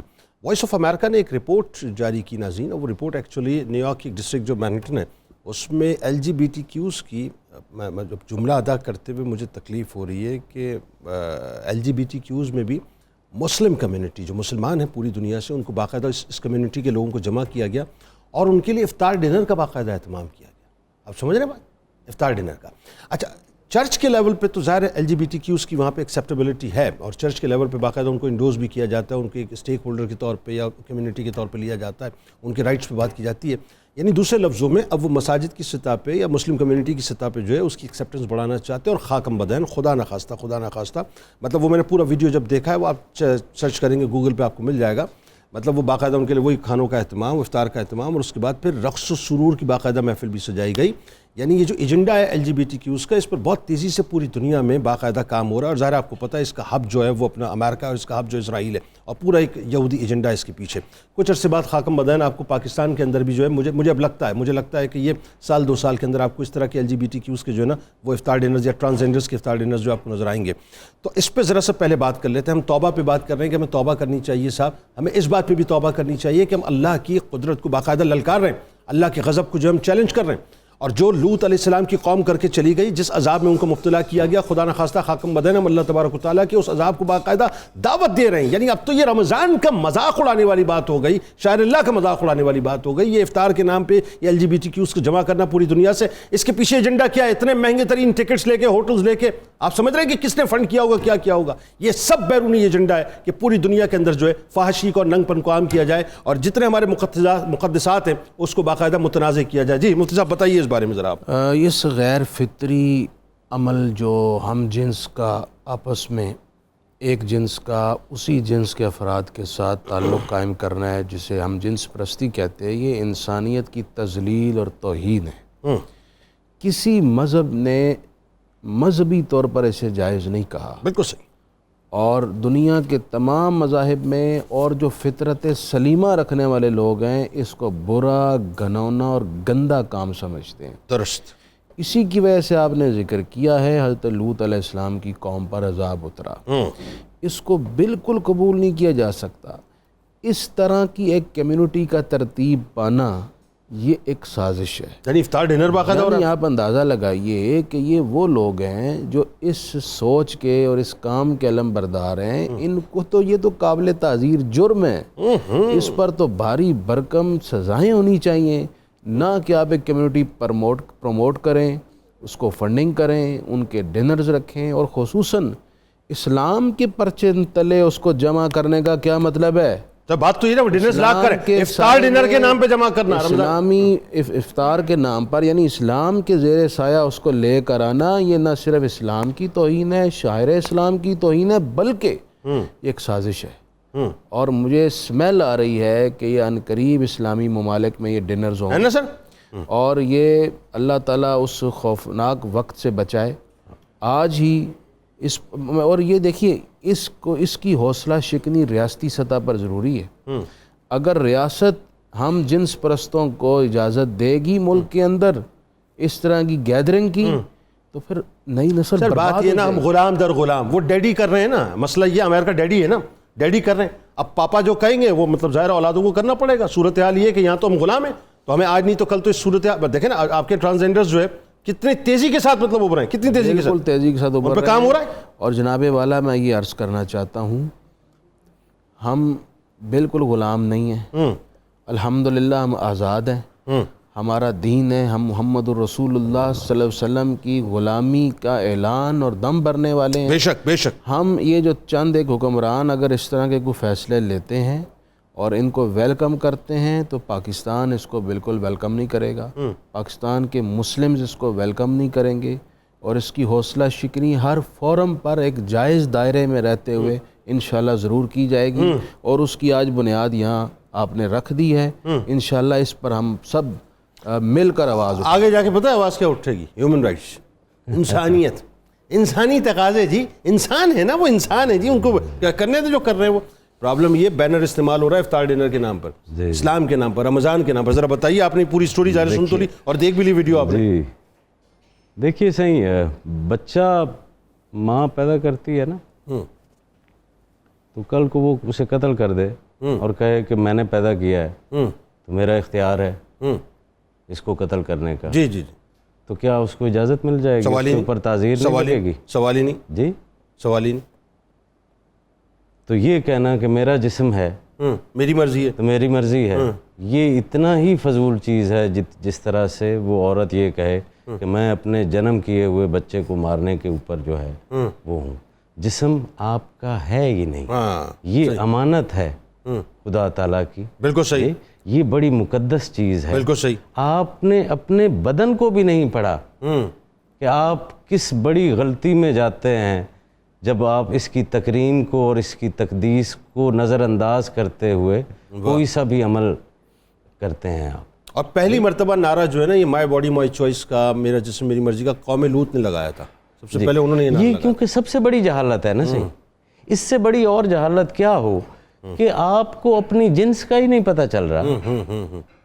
آئے ہائے آئے ہائے, یعنی یہ کوئی فلسفے کا سوال تو ہے نہیں. بالکل صحیح ہے جی, آپ کے ساتھ وجود کا حصہ ہے اور آپ کو اس کے اوپر ہی آپ کنفیوز ہو گئے ہیں. اس سے بڑا ظلمات اور کیا ہو سکتا ہے؟ مجھے خیال آتا ہے یہ وہ ظلمات کا درجہ ہے جس پر رب صحیح عذاب بھیجتا ہے. معاذ اللہ معاذ اللہ. مطلب مجھے خیال آتا ہے میں مرد ہوں لیکن میرے اندر کوئی عورت ہے, سیلف پرسیوڈ آئیڈینٹی. یہ ہے, یہ کنفیوز کیا جا رہا ہے پوری. میں ایک جگہ پہ گیا صحیح, وہاں پہ کچھ خطاب کرنا تھا, تو مجھے بولنے سے پہلے انہوں نے کہا کہ جناب آپ لیڈیز اینڈ جینٹلمین نہیں کہیے گا. اچھا, تو خواتین و حضرات نہیں کہیے گا. میں بڑا پریشان ہوا کہ بیٹھی خواتین بھی ہیں حضرات بھی. تو میں نے سوال پوچھا, میں نے کہا جناب کیا کہوں انہیں؟ تو انہوں نے کہا کہ آپ ہائی پیپل کہہ دیجئے گا. اچھا اوکے, مطلب جینڈر لیس کر دیں آپ. جینڈر لیس جو ہے وہ اس کو کر دوں. خیر میں نے ہائی پیپل کہہ کر بولا تو صحیح, لیکن اب اتنے بڑے جاہلوں کے سامنے میں کیا بولتا. تو 2 منٹ کی گفتگو کے بعد سر یہ مجھے بتائیے, یہ جو افطار ڈنر آپ نے دیکھا یہ ہو رہا ہے, یہ مذہب کو انوالو باقاعدہ یہ پہلی مرتبہ ہوا ہے. جی اور پوری دنیا سے ٹرانسجینڈرس کو, پوری دنیا سے LGBTQ کو جو ہے اس کمیونٹی کے لوگوں کو باقاعدہ جو ممبرز ہیں باقاعدہ ان کو جمع کیا گیا. اور مطلب افسوسناک صورتحال یہ ہے کہ مسلمان LGBTQ جو ہیں وہ جمع کیے گئے مینٹن کے اندر. اس کو آپ کیسے دیکھ رہے ہیں افطار ڈنر کے بینر, مطلب افطار کے نیچے, افطار کے مطلب سائے میں جو یہ سارا کام ہو رہا ہے؟ دیکھیے صحیح, تمام مذاہب جیسے کہ مفتی صاحب نے ذکر کیا ہے, کوئی مذہب بھی اس کی اجازت نہیں دیتا. ٹھیک ہے. اور برطانیہ چھوڑ یورپ کے اندر بھی بڑے بڑے جو ان کے چرچز ہیں, ایون کہ پولیٹیکل لیڈرز جو ہے وہ بھی اس کو سپورٹ نہیں کرتے ہیں. یہ وہ سیکولرزم اور لبرلزم کے اندر رہتے ہوئے جنہوں نے اپنی دکانیں چلانی ہیں وہ اس کو فنڈ کر رہے ہیں. جی, دنیا کے ہر کونے سے صرف مسلمان کو ٹکٹ دے کر مہنگے ہوٹل کے اندر رکھ کر آپ دنیا بھر سے بلاتے ہیں, یہ دکھانے کے لیے دنیا کو کوئی افطار وغیرہ کچھ بھی نہیں ہے. ٹھیک ہے, کہ ان کو جناب ایک کمیونٹی کی صورت میں ہم اکٹھا کریں. جس طرح یہ غلاظت ہم نے اپنے ملکوں میں اکٹھی کر لی ہے, تو اب ان ملکوں سے جو ہے وہ چیدہ جو بھی ایک یہ رمضان کے ٹائٹل کو استعمال کرنے کے پیچھے آپ کیا سمجھتے ہیں؟ آپ تینوں, آپ سے میرا سوال ہے, کوئی بات آپ کے ذہن میں آ رہی ہو تو اس بات کو ذرا سا کھولیں. میں سمجھنا چاہتا ہوں آپ تینوں سے کہ رمضان کے ٹائٹل کو استعمال کرنے کا مقصد کیا ہے؟ آہستہ آہستہ آپ کی ذہن سازی کی جائے کہ مسلمان اس کو ایز اے کمیونٹی رجسٹرڈ کر لیں اور آنکھیں بند کر لیں اس حوالے سے. آپ کے خیال میں کیا؟ جی بالکل, مہاروی صاحب کی اس بات کی میں تائید کرتا ہوں. یہ ایک سازش ہے اور یہ ایک لانگ ٹرم منصوبہ ہے. ان قریب اس کو یہ چونکہ رمضان یعنی اسلام کے زیر سایہ لا کر مقدسات ذہن سازی کی جا رہی ہے, اور یہ ایک بھرپور جماعت کو مسلمان آن کرنا شروع کر دیں, اس کو تسلیم کرنا شروع کر دیں, اس کے ممبرز بننا شروع کر دیں. اب آپ دیکھیے جن کو اتنے ٹکٹس دے کر بلایا گیا, اور مسلمانوں میں خصوصاً پاکستان میں غریب پاکستان سے لوگ گئے, LGBTQ پاکستان سے گئے. غربت ہے. آپ کو یاد ہوگا جنید بھائی, ایک دور تھا کہ بعض لوگوں کو قادیانی اور یعنی یہ جو جماعت ہے قادیانی اور عیسائیت کے نام پر ٹکٹس ویزے اس شرط پر کہ آپ مذہب تبدیل کر لیں گے بنایا جاتا تھا. جناب اور بہت سارے لوگ کہتے تھے کہ ہم دل سے نہیں تبدیل کر رہے لیکن ویزا وغیرہ لینے لیکن علماء کا اس پر فتویٰ آیا کہ وہ کفر میں چلے جاتے بھی ایک صورت بن سکتی ہے. ہاں یہ بھی صورت بن رہی ہے سر, بن سکتی ٹرانسجینڈرز کے نام پہ لوگ ویزا لے رہے ہیں. ہاں تو یہ اس کے پیچھے بہت دیکھیں سوچنے والا جب اتنا پیسہ لگاتا ہے نا اس کے ذہن میں بہت سارے منصوبے ہوتے ہیں. اب کچھ تو ہم محسوس کر رہے ہیں, کچھ ایسے جو ہم محسوس نہیں کر رہے ہوں گے, وہ وقت کے ساتھ ساتھ باہر آئیں گے. لیکن ایک بات طے ہے, یہ جو کچھ ہو رہا ہے یہ صحیح نہیں ہو رہا, اسلام کے خلاف. یہ ایک اشارہ ہے کہ ان قریب ایک نئی صورت میں ایک طوفان آنے والا ہے. ہاشمی صاحب, اسلام سامنے ہے بالکل, اور یہ بالکل ٹھیک بات ہے. ہر طرف سے چومکھی کا ایک کھیل ہے. آپ دیکھیے شاعر اللہ پہ, مقدسات پہ, اسلام پہ, ہر جگہ پہ جو ہے آپ کہیں نہ کہیں کام ہوتا ہوا نظر آئے گا. اب یہ جس طرح سے یہ ابتدا ہوئی ہے, ظاہر امریکہ میں بھی ہمارا شو دیکھا جاتا ہے, اس وقت نیو یارک کے لوگ آپ کو دیکھ رہے ہوں گے, ڈیفینیٹلی دیکھ رہے ہوں گے, مینہٹن میں اس کے ڈسٹرکٹ میں بیٹھے ہوئے لوگ دیکھ رہے ہوں گے, جس جگہ یہ پروگرام ہوا ہے ممکن ہے اس ویسینٹی میں, اس لوکیلٹی میں لوگ آپ کو دیکھ رہے ہوں گے اس وقت, اور بہت سے لوگ کڑ بھی رہے ہوں گے اس کو دیکھ کے کہ کیا تماشا ہے. مطلب اب صورت اس حد تک دیدہ دلیری ہو گئی. یعنی آپ سوچئے کہ اس وقت مسلم کمیونٹی کو تو احتجاج کرنا چاہیے تھا اس بات کے اوپر کہ جی اسلام کے نام پہ, رمضان کے نام پہ, افطار کے نام پہ آپ مطلب معاذ اللہ ہم جنس پرستوں کو پوری دنیا سے مسلمانوں کو جمع کر کے کیسے کر سکتے ہیں یہ کام, آپ بتائیے ذرا. جی بالکل جنید بھائی, اگر دیکھا جائے مطلب جس بات پہ آپ بار بار بات کر رہے ہیں کہ رمضان کے نام پہ, افطار کے نام پہ, تو رمضان اور افطار تو اصل میں پیغام ہی اس بات کا ہے کہ ہم نے اپنے آپ کو ہر گناہ سے روک لینا ہے, وہ تو پیغام اس بات کا دیتا ہے. اور اس وقت ہماری ذمہ داری جو بینگ اے مسلم کمیونٹی بنتی ہے وہ یہ کہ ہم اپنے ینگسٹ جو ہیں ان کو جن انسٹیٹیوشنز میں بھجوا رہے ہیں, ان کو جس کمیونٹی میں بھجوا رہے ہیں, جس سوسائٹی سے وہ جا کے سیکھ رہے ہیں یہ سب باتیں, اور مطلب جو ہاں یہ زہر ان کی نسوں میں, ان کی رگوں میں اتارا جا رہا ہے, اس کے حوالے سے ہم اپنے آپ کو خبردار کریں. پیرنٹس جو ہیں وہ اپنے بچوں پہ, بچیوں پہ نظر رکھیں, ان کی خلوت جلوت جو ہے اس کو مانیٹر کریں, ان کے جو مطلب کہہ لیجیے گیجٹس ہیں اس کو مانیٹر کریں, ان چیزوں کو جو ہے مطلب وہ دیکھ رہے ہیں. اور آپ دیکھیے, میں اس وقت چونکہ ایک بہت بڑی جیسے آپ نے بات کی کہ ہماری ایک کمیونٹی جو ہے وہ ہمیں دیکھ رہی ہے, تو میں ان کو پیغام دینا چاہوں گا کہ آپ تھوڑی سی خدا کے لیے اپنی آنکھیں کھولیے. ایسے اللہ کا شکر ہے کہ ایسی ایپس اب موجود ہیں, آپ اپنے موبائل میں انسٹال کیجئے, اس کا دوسرا ورژن اپنے بچی یا بچے کے موبائل میں انسٹال کیجئے, اور آپ اس وقت اس کو مطلب پورا واچ کر سکتے ہیں, مانیٹر کر سکتے ہیں. اور پھر بچوں کو سمجھائیے کہ بیٹا اتنے بجے سے اتنے بجے تک موبائل آپ کا ہمیشہ ہر روز ہمارے پاس رہے گا, اب اس کو لاک نہیں کر سکتے. اصل چیزیں یہ ہیں کہ اس وقت جو ایک گلوبل ولیج بن گیا اور پوری دنیا سمیٹ کے آپ کی ہتھیلی پہ آ گئی, اس نے اس کو بہت آسان کر دیا ان کے ٹارگٹ. شاید یہ پہلے بہت مشکل ہوتا. ہم لوگ ابھی بھی اپنے کہہ لیجیے کہ جو ایک ہمارا روایتی میڈیا ہے, اگرچہ بڑا موثر ہے کہ مطلب اپنے محراب و ممبر سے بھی شاید اس آواز کو صحیح طور پہ نہیں اٹھا پا رہے, وہاں سے یہ آواز اٹھنی چاہیے, انسٹیٹیوشن سے اٹھنی چاہیے. خدا کے لیے ہمارے وہ ٹیچر جنہوں نے اپنے ٹیچنگ کو اپنا صرف معاش بنا لیا, اپنا پیشہ بنا لیا, وہ مت یہ بھولیں کہ یہ تو انبیاء کرام علیہ السلام کی میراث ہے, اور اس کے مطابق اس ڈیوٹی کو ادا کرتے ہوئے بچوں کی تعلیم اور تربیت جو ہے اس پر غور کریں. سر آپ اندازہ کریں, میں ایک بات ابھی سوچ رہا تھا کہ یہ تو جو مطلب صورتحال ہو گئی نا, اس میں ایک خطرناک ترین صورتحال پتہ ہے آپ کو اور کیا ہے, وہ یہ ہے کہ اس افطار اور سحر کے نام کے اوپر جو ہے نا, آپ کو یاد ہے اب تو ظاہر ہے پی آر ڈنر شروع ہو گئے نا, مطلب افطار بیسکلی اب ایکسپوجر کے لیے پی آر کے لیے شروع ہو گئی, سحری ایکسپوجر کے لیے پی آر کے لیے شروع ہو گئی. اب یہ انہوں نے بیسکلی اس افطار ڈنر کے نام پہ جو کام LGBTQ کو جمع کیا, یہ فیسٹیوٹی انہوں نے شروع کر دی ہے, اور خدا نہ خواستہ اس کے آگے نتائج جا کے بہت برے نکلیں گے. یہ ایک فیسٹیوٹی بنا دیا انہوں نے, لیکن اس کا رقص کی محفل سے یہ باقاعدہ. یقینی بات یہ ہے کہ ان میں سے 99.9 لوگوں نے روزہ کوئی نہیں رکھا ہونا, ڈیفینیٹلی نہیں رکھا ہوگا, صرف افطار کا نام استعمال کر کے.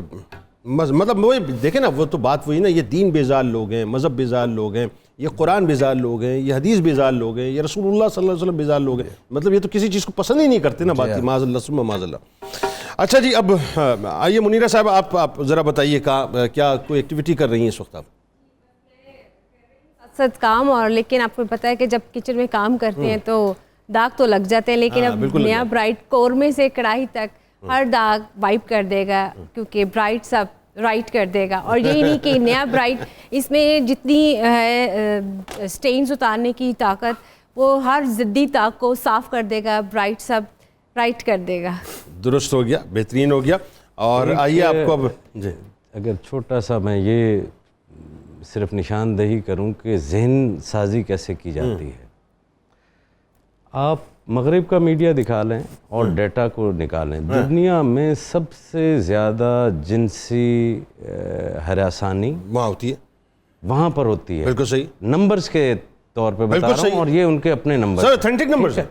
پھر ان کے میڈیا کے اوپر آپ دیکھیں کہ اس کے متعلق کتنی خبریں آتی ہیں. سنگل نیوز نہیں, سنگل خبر نہیں بالکل نہیں آتی. ہوتی. ٹھیک ہے, اب آپ کے ملک میں جہاں پر اس کی ریشو بہت ہی کم ہے, بالکل ٹھیک ہے, وہاں پر صرف ان خبروں کو لیا اٹھا کے جو ہے وہ ٹاپ سٹوری بنایا اس جاتا ہے, کو بار بار اس طرح سے ریپیٹ کیا جاتا ہے کہ آپ کے ذہنوں میں یہ بٹھا دیا جائے کہ آپ کا معاشرہ اتنا غلیظ ہو چکا ہے, اتنا خراب ہو چکا ہے, آپ کسی کے اوپر اعتبار نہیں کر سکتے. آپ کو چاہیے سر وہ جو بریکنگ نیوز, یہ وہ وقت ہے کہ آپ اب اپنے بچے کو سیکس کی ایجوکیشن دیں. ہاں اس طرف لے کے آ گئے وہ اس طرف لے کے آ گئے. تو وہ اس کے بعد آپ کو اتنا ڈرا کر وہ ایک غیر ضروری علم جو آپ کی ضرورت نہیں ہے, جو ضرورت نہیں ہے, بہت صحیح بات کر رہے ہیں, ماں باپ بھی راسخ ہو گئے اس بات پر کہ نہیں ہمیں ضرورت ہے کہ ہم اپنے بچے کو بتائیں. نہیں میری بہن, تجھے اپنے بیٹی کو وہ بتانے کی ضرورت نہیں ہے. نہیں ہے, پہلے دور میں کہاں کھیلا جاتا ہے تم سے, تھی وہ آنکھوں میں سمجھا دیتی تھی, وہ آنکھوں میں سمجھا دیتی تھی ماں, وہ اتوار سے اپنے سمجھا دیتی تھی ماں, بیٹی سمجھ لیتی تھی, باپ جو اپنے انداز سے سمجھا دیتا تھا بیٹا سمجھ لیتا تھا. یہ گلا پھاڑ جو نیوز اینکرز ہیں نا, جو آ کے مطلب ناظرین آپ کو بتاتے ہیں, ناظرین کراچی کے علاقے کے اندر 7 سالہ بچی کے ساتھ ظلم ہوا. یار آپ یہ دیکھیں, اندازہ ظلم کو اس طرح سے ہائی لائٹ کیا کہ جیسے پاکستان کے اندر صرف یہی کام ہو رہا ہے. جنید صحیح, آپ ڈیٹا کے اوپر بات کر رہے ہیں نا یار. آپ یہ دوسرے جو بھی آرگومنٹ کر رہے ہیں, فورگیٹ اباؤٹ ایموشنلزم اور یہ کہ میں مذہب کی بات کر رہا ہوں. آپ ڈیٹا کو اٹھا کر دیکھیں. بالکل ایسا. ڈیٹا جو ہے وہ یہ کہتا ہے کہ مسلمانوں کی جو ٹوٹل پاپولیشن ہے وہ 1.8 بلین ہے. ٹھیک ہے, لیکن آپ کی ذہن سازی اور دنیا کی ذہن سازی یوں کی گئی ہے کہ جیسے ہی ورڈ مسلم آتا ہے تو آپ کے دماغ میں ایک عربی چوغا پہنے ہوئے ایک شخص جو ہے وہ آ جاتا ہے جو اسی وقت پھٹنے کو تیار ہے. ٹھیک ٹھیک ٹھیک, ایک انتہا پسند اور ٹیررسٹ, انتہا پسند, اور جو بظاہر حلیے میں جو ہے وہ آپ کو ایک عرب لگ رہا ہے. درست. ڈیٹا یہ کہتا ہے کہ ٹوٹل عرب پاپولیشن جو ہے وہ تو ہے ہی 16%. بالکل صحیح جی بالکل صحیح. لیکن وہ جو 84% ہے اس کا امیج آپ کے اوپر نہیں آنے دیا جا رہا, اس 16% کا امیج آپ کے اوپر آنے دیا جا رہا ہے. ٹھیک ہے صحیح. اسی طرح یہ جو ہمارے ہاں یہ اتنا زیادہ کر دیا گیا ہے, دیکھیے نا کن کے خلاف خبریں آتی ہیں کہ جناب مذہبی مدرسوں میں یہ ہو گیا. جی ان کو مدارس کو مطلوب کیا جاتا ہے. مدارس کو کیا, اس پورے اسلامک انسٹیٹیوشن کو میلائن کرنے کے لیے آپ خبر دے رہے ہیں اور بار بار دے رہے ہیں, اور آپ نے راسخ کر دیا ہے کہ ہمارے علماء باکردار نہیں ہیں. معاذ اللہ. یہ بات وہی آ گئی کہ آپ انسٹیٹیوشنز کو ملائن کرنا, اسلام کو ملائن کرنا. آپ کورٹ کا ڈیٹا لیں, کورٹس کا ڈیٹا لیں اور اس میں سے دیکھیں کہ یہ مدارس والے کتنے کیسز ہیں اور دوسرے کتنے نہیں سر نہیں, بات دیکھیں نا, وہ ایجنڈا تو سمجھ آتا ہے نا, لیکن مسئلہ وہ یہ کہ یہ ایجنڈا من حیث المجموعی من حیث القوم سمجھنے کی ریاست کی ذمہ داری ہے اور میڈیا کی ذمہ داری ہے. بالکل ٹھیک ہے. آپ لوگ انتہائی ذہین لوگ ہیں جی, آپ لوگوں نے اوپینین جو ہے وہ بنانا ہوتا ہے. سر بنائیں گے کو مت بنائیں کہ جو خود آپ کے اپنے بچے بھگت رہے ہیں. نہیں سر فکر ہی نہیں, بنائیں گے, یہاں بیٹھے ہیں نا اسی لیے بنائیں گے, اللہ زندگی دے بنائیں گے, اسی پہ کام کر رہے ہیں. دیکھیں ریٹیلیٹ کرنا ہے, ریبٹل ملے گا ان کو, ہم ریٹیلیٹ بھی کریں گے اور ریبٹل بھی دیں گے, چھوڑیں گے تو نہیں انشاءاللہ اس معاملے کے اندر.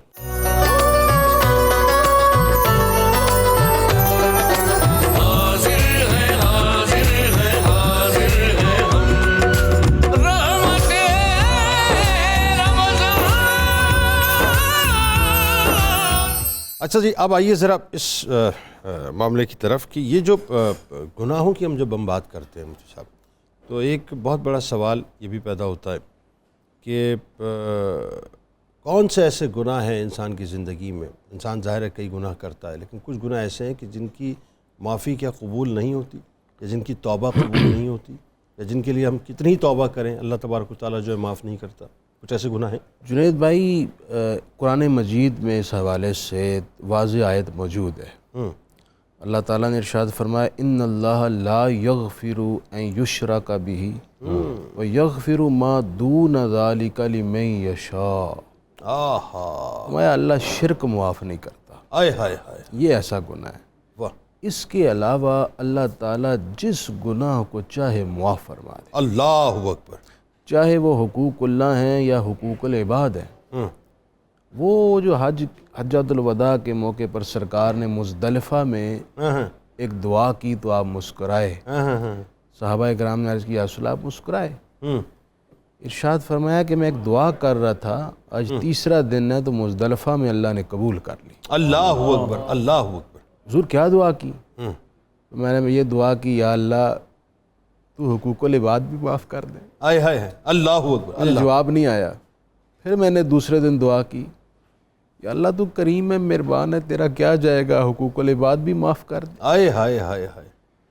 جواب نہیں آیا، لیکن سرکار بھی نہیں بھولے. پھر مزدلفہ میں دوبارہ یہ دعا کی. آئے ہائے ہائے. یعنی سرکار کو کتنا احساس ہے امت کا. آئے ہائے ہائے. اللہ رب العزت کی عزت و جلال کی قسم، ہم اپنے آپ سے اتنا پیار نہیں کرتے. آئے ہائے ہائے. اتنا ہماری سرکار ہم سے محبت اور ہمارا احساس فرماتے. آئے ہائے، اس میں تو کوئی دوسری رائے نہیں ہے. پھر تیسرے دن دعا کی، جواب آ گیا. فرمایا پیارے حبیب علیہ السلام، حقوق العباد کے معاملے میں ہم اس طرح کریں گے، آئے ہائے. جن لوگوں کے حق ہیں ہم انہیں جنت میں اعلیٰ نعمتیں دیں گے، اس شرط پر انہیں کہیں گے اسے معاف کر. اسے معاف کر دو، اور پھر دونوں کو کہا جائے گا ہاتھ پکڑ کے، دونوں ہی اس کا ہاتھ جنت میں پکڑو، داخل جاؤ ہو. جنت. آئے ہائے آئے ہائے.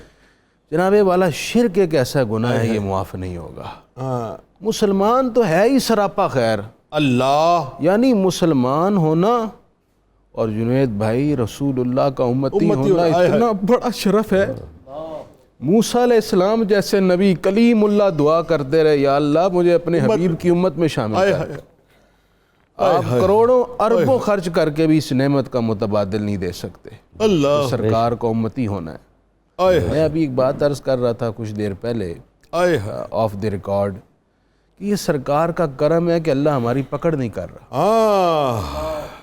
ہے نا ما کان اللہ لیعذبہم وانت فیہم، محبوب آپ موجود ہیں، ہم اس لیے ان پر عذاب نازل نہیں کرتے. وہ سرکار کی وجہ سے ہے کہ اللہ رب العزت حضور فرماتے ہیں کہ اللہ تعالیٰ ایک بندہ رات کو گناہ کرتا ہے نا، آئے ہائے. فرشتے کو فرماتا ہے ابھی لکھنا نہیں، ابھی لکھنا نہیں. آئے خدا ہائے. کے انتظار کر، ہو سکتا ہے میرا بندہ توبہ کر رہا ہے. اور اگر بندہ صبح توبہ کر لے تو حکم ہوتا ہے کہ اے پیارے فرشتے شام تک نہیں لکھنا، ہو سکتا ہے توبہ کر. آئے ہائے. اللہ انتظار کرواتا ہے. اللہ. اور جنید بھائی جب بندہ نیکی کرتا ہے نا، اللہ فرماتا ہے فوراً لکھ، فوراً لکھ، فوراً لکھ، اس میں دیر نہیں فوراً کرنی. لکھ، اس میں دیر نہیں یعنی جس میں بندے کا بھلا ہے وہ کام فوراً ہوتا ہے. آئے ہائے. شرک کے علاوہ ہر گناہ کی معافی ہے، لیکن کچھ معافیاں مشروط ہیں. ہاں وہ کیا؟ مثلاً وہ ایک حدیث شریف ہے نا کہ شب قدر کو 4 گناہوں کی عادی کی بخشش نہیں ہوتی. آئے ہائے ہائے. ان میں سے پہلا فرمایا ماں باپ کا نافرمان. آج ممکنہ شب قدر ہے، ممکنہ شب رات ہے، 29ویں شب ہے. ماں باپ جس سے ناراض ہے. آئے. نمبر 2، جس نے رشتہ داروں سے رشتہ کاٹ رکھا ہے اپنی انا کی وجہ سے. آئے ہائے ہائے. یہ دوسرا شخص. تیسرا فرمایا شراب کا عادی. آئے ہائے. یہ بھی ایک فیشن بن گیا جنید بھائی، اس پہ تو بات ہی کوئی نہیں کرتا. ہاں کوئی بات نہیں کرتا. صحیح بات. یہ تو فیشن بن گیا ہے. لوگ تو عام ایسے شراب پیتے ہیں جیسے کوئی شربت پی رہے ہیں. تیاری شروع ہو گئی نا، ہو گئی. اب تو بس 29ویں شب ہو گئی، تیاری شروع ہو گئی. حیا ہی ختم ہو گئی. یہ جو ابھی ہم بات کر رہے تھے پچھلے سیگمنٹ میں LGBTQ اس کو جمع کیوں کیا؟ یہ صرف افطار ڈنر نہیں ہے، یا عید پہ جو عیاشی پوری ہونی اور پروگرامز ہونے، سب کچھ ہونے، یہ سارا کام شروع ہو گیا. اور چوتھا گناہ فرمایا کینہ پرور، یعنی اپنے دل میں کسی کے حوالے سے بغض پالا ہے اور اسے ختم ہی نہیں کر رہا، اور پال رہا ہے، اور دل ہی دل میں غصہ، عداوت اور کینہ پالا. ایک بہت بڑا مسئلہ جو مفتی صاحب ہے وہ یہ، ذرا آپ اس پہ کلام فرمائیے. گناہ کو گناہ نہ سمجھنا، یہ سب سے بڑا مسئلہ ہے ہمارے معاشرے میں. اور اس بات پہ ذرا کھل کے بات کیجئے. میں ابھی جو مفتی صاحب بات کر رہے تھے، میں تو سچی بات ہے میرا تو دل بھر آتا ہے ان باتوں سے. ہم نے تو سرکار مدینہ صلی اللہ علیہ وآلہ وسلم کی امتی ہونے کا حق تو صاحب بہت بڑا لفظ ہے. پتہ نہیں ہم امتی کہلانے کے لائق بھی ہیں کہ نہیں ہے. گناہوں کو گناہ ہی نہیں سمجھ رہے ہم. بتائیے ذرا توبہ پھر کیسے کریں گے؟ اس پر بڑی طویل گفتگو ہو سکتی ہے. فقیہ ابو اللیث سمرقندی رحمۃ اللہ تعالیٰ نے تنبیہ الغافلین میں ایک جزیہ نقل فرمایا ہے. مختلف 9 افراد جو ہے ان کی صحبت کے حوالے سے کہ کس کی صحبت، بچوں کی صحبت، عورتوں کی صحبت، جاہلوں کی صحبت، عالموں کی صحبت، اور اسی طرح سے گناہ گاروں کی صحبت، یہ کیا رنگ لاتی ہے. تو آپ اس پہ بات کرتے ہوئے فرماتے ہیں کہ جو بندہ بری مجلس کو اختیار کرتا ہے اس کو گناہوں پر دلیری حاصل ہو جاتی ہے. ایسا ہی ہے، کیونکہ وہ ان کو دیکھتا ہے کہ وہ مختلف قسم کے گناہ کر رہے ہیں لیکن پھر بھی ان کی عزت ہے، پھر بھی وہ سلامت ہیں، پھر بھی وہ عیش و عشرت میں ہے تو وہ بندہ جو ہے وہ گناہوں کی طرف مائل ہونا شروع ہو جاتا ہے. اور یہ بات تو ہے کہ اللہ تبارک تعالیٰ گناہوں کی فوری طور پہ گرفت تو نہیں فرماتا, اس کو موقوف فرما دیتا ہے, اور وہ کب کرے گا, کس طرح سے کرے گا, یہ کیسے, اور پھر یہ کہ اس کی رسی دراز ہو جاتی ہے بعض لوگوں کے لیے کہ ٹھیک ہے تو جتنا کرنا چاہتا ہے کر لے. اب وہ دن تو یقیناً ایک آنا ہے, کیا اس سے بھاگ کے تو کہیں نہیں جا سکتا, اس کی بارگاہ میں جواب دے تو ہر کسی نے اپنے کیے کا ہونا ہی ہے, کہ جو کچھ بھی اس نے اعمال خیر میں سے ذرہ برابر کیا وہ بھی اس نے دیکھ رہے ہیں, وَمَن يَعْمَلْ مِثْقَالَ ذَرَّةٍ خَيْرًا يَرَهُ وَمَن يَعْمَلْ مِثْقَالَ ذَرَّةٍ شَرًّا جی يَرَهُ. جی فَمَن يَعْمَلْ مِثْقَالَ ذَرَّةٍ اب یہ سارا کچھ جمع تو ہو رہا ہے ایک جگہ پہ, اور جا کر اس نے مطلب کہہ لیجیے کہ ایک سیدھے ہاتھ میں نامہ اعمال ملنا ہے, ایک الٹے ہاتھ میں نامہ اعمال ملنا ہے. یہ سارا تصور اصل میں یہ ہے کہ اگر ہمارا ایمان بالغیب جو ہے وہ پختہ ہو جائے, ہمارا یقین پختہ ہو جائے, اور ہمیں یہ پتہ ہو کہ ایک ذات ہے جو ہمیں دیکھ بھی رہی ہے, اور ایک وہی ذات ہے جس کی بارگاہ میں جا کے ہم نے اپنے کیے کا جواب دے بھی ہونا ہے, تو وہ جو ایمان بالغیب کا تصور ہمارے ذہنوں سے نکلتا چلا جا رہا ہے. ایک بڑے اچھے ہمارے مبلغ ہیں, وہ بڑے آسان پیرائے میں اس بات کو سمجھاتے ہوئے بتاتے ہیں کہ ایک شخص جو ہے اس کو دوپہر کے دسترخوان پر مدعو کر کے یہ کہا جائے کہ آپ کے سامنے یہ 10 کھانے رہیں موجود ہیں, لیکن آپ اگر ان کو اس وقت چھوڑ دیں, آپ نہ کھائیں, تو آپ کو شام کے کھانے میں میری طرف سے 50 کھانوں کی ضیافت دی جائے گی, اور جو آپ کا میزبان ہے آپ کو یہ یقین ہے کہ جو یہ کہہ رہا ہے یہ کرے گا بھی, تو آپ جو ہے اپنا ہاتھ روک دیں گے اور بولیں گے ٹھیک ہے میں شام کو 50 کھانے کھا لوں گا. ان کا کہ یہ دنیا ہے اور یہ آخرت ہے. اللہ تعالیٰ نے دنیا کا میدان جو ہے وہ سجا کے, اس پہ لہو و لعب کا اس کو زینت دے کے, اس کو سجا کے آپ کے سامنے اس کو رکھ دیا ہے, اور منع فرما دیا کہ اس پہ تصرف تم نے یہ نہیں کرنا.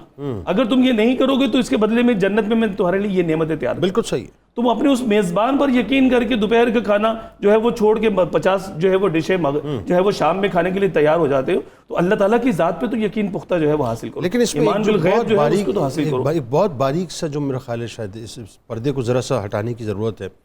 باریک سا پردہ اس طرح سے جو بلر کر رہا ہے اس بات کو بنیادی طور پہ, کہ میں بہت سے کام ایسے کر رہا ہوں جو میں سمجھ رہا ہوں کہ یہ کام درست ہیں, میرے حساب سے جائز ہیں, میرے حساب سے صحیح ہیں, اور یہ بلا وجہ جو ہے وہ اپنا آپ ہی کہتے ہیں یا مولوی حضرات کہتے ہیں کہ غلط ہے. تو میں بہت سے ایسے کام جو کہ ناجائز ہیں ان کو جائز سمجھ کے کر رہا ہوں. میں ناجائز سمجھ نہیں رہا اس کو, میں گناہ اس کو سمجھ ہی نہیں رہا, اور میں سمجھنا بھی نہیں چاہتا اس کو گناہ. صحیح ہے میری بات آپ سمجھ رہے ہیں, میرے پہنچا رہا ہوں آپ کو.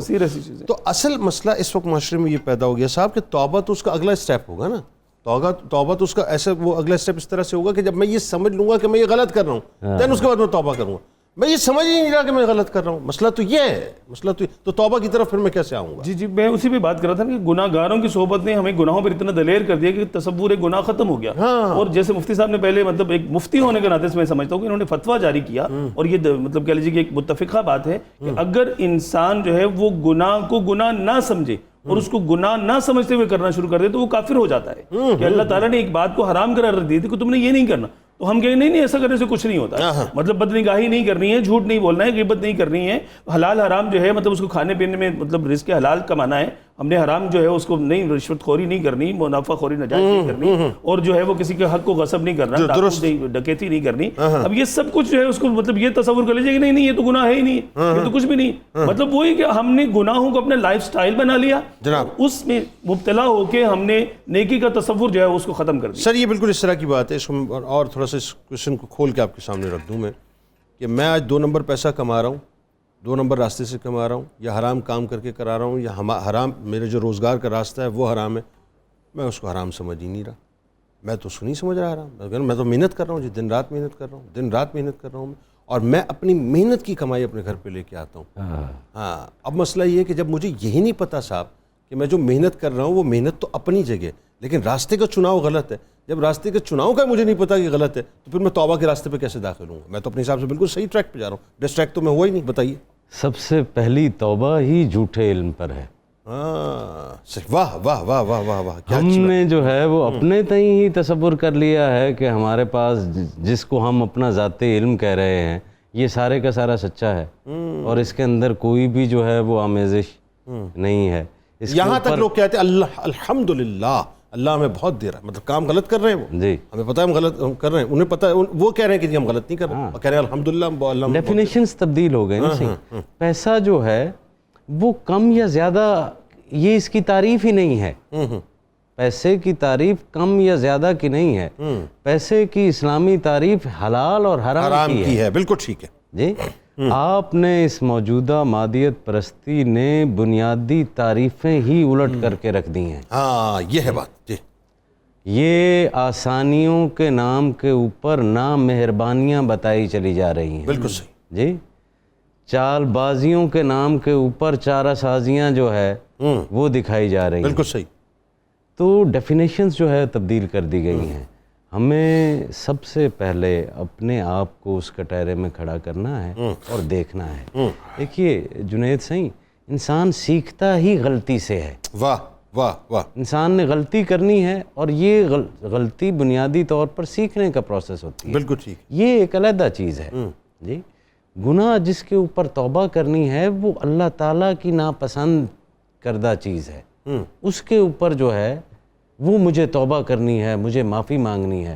مجھے انسانوں کی کسی ناپسندیدہ چیز کے اوپر جس کے اوپر مجھ سے غلطی ہو گئی ہے وہ اس کے اوپر میری توبہ کا کیا ہے. جی دیکھیے آپ، سچ یہ دینی اور اخلاقی دونوں اعتبار سے جو ہے وہ بولنے والی چیز ہے نا. صحیح ایک معیاری چیز ہے. بالکل ایسا.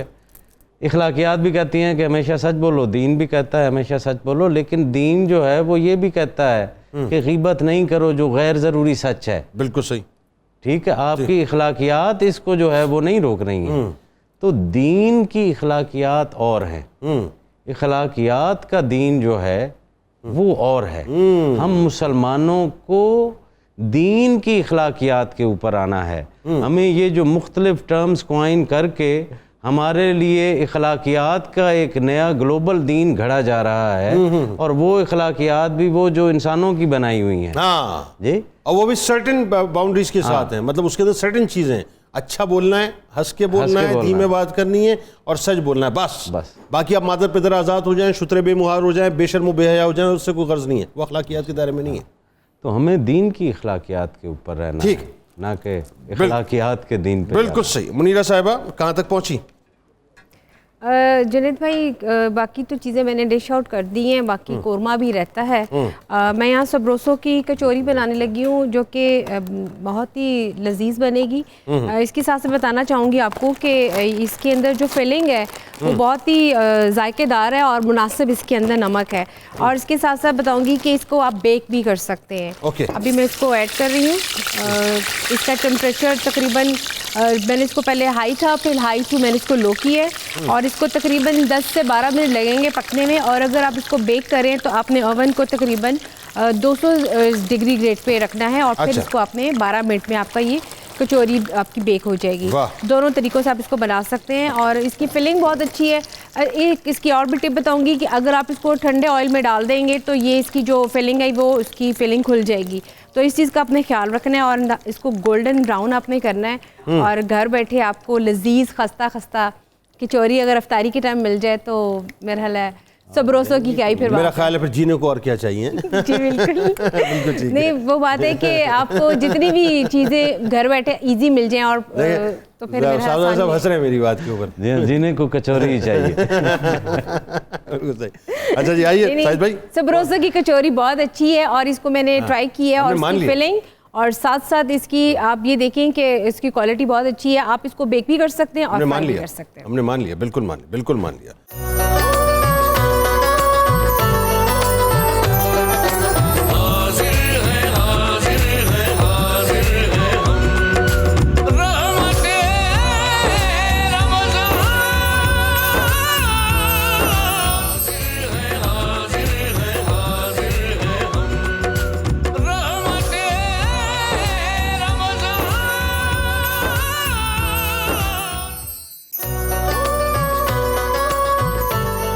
جناب ایک بار پھر آپ کو خوش آمدید رحمت رمضان کی خصوصی براہ راست نشریات میں. اور آئیے آپ کو فوری طور پہ لیے چلتے ہیں منیرہ کی جانب اور پوچھیں جی منیرہ کہاں تک پہنچی؟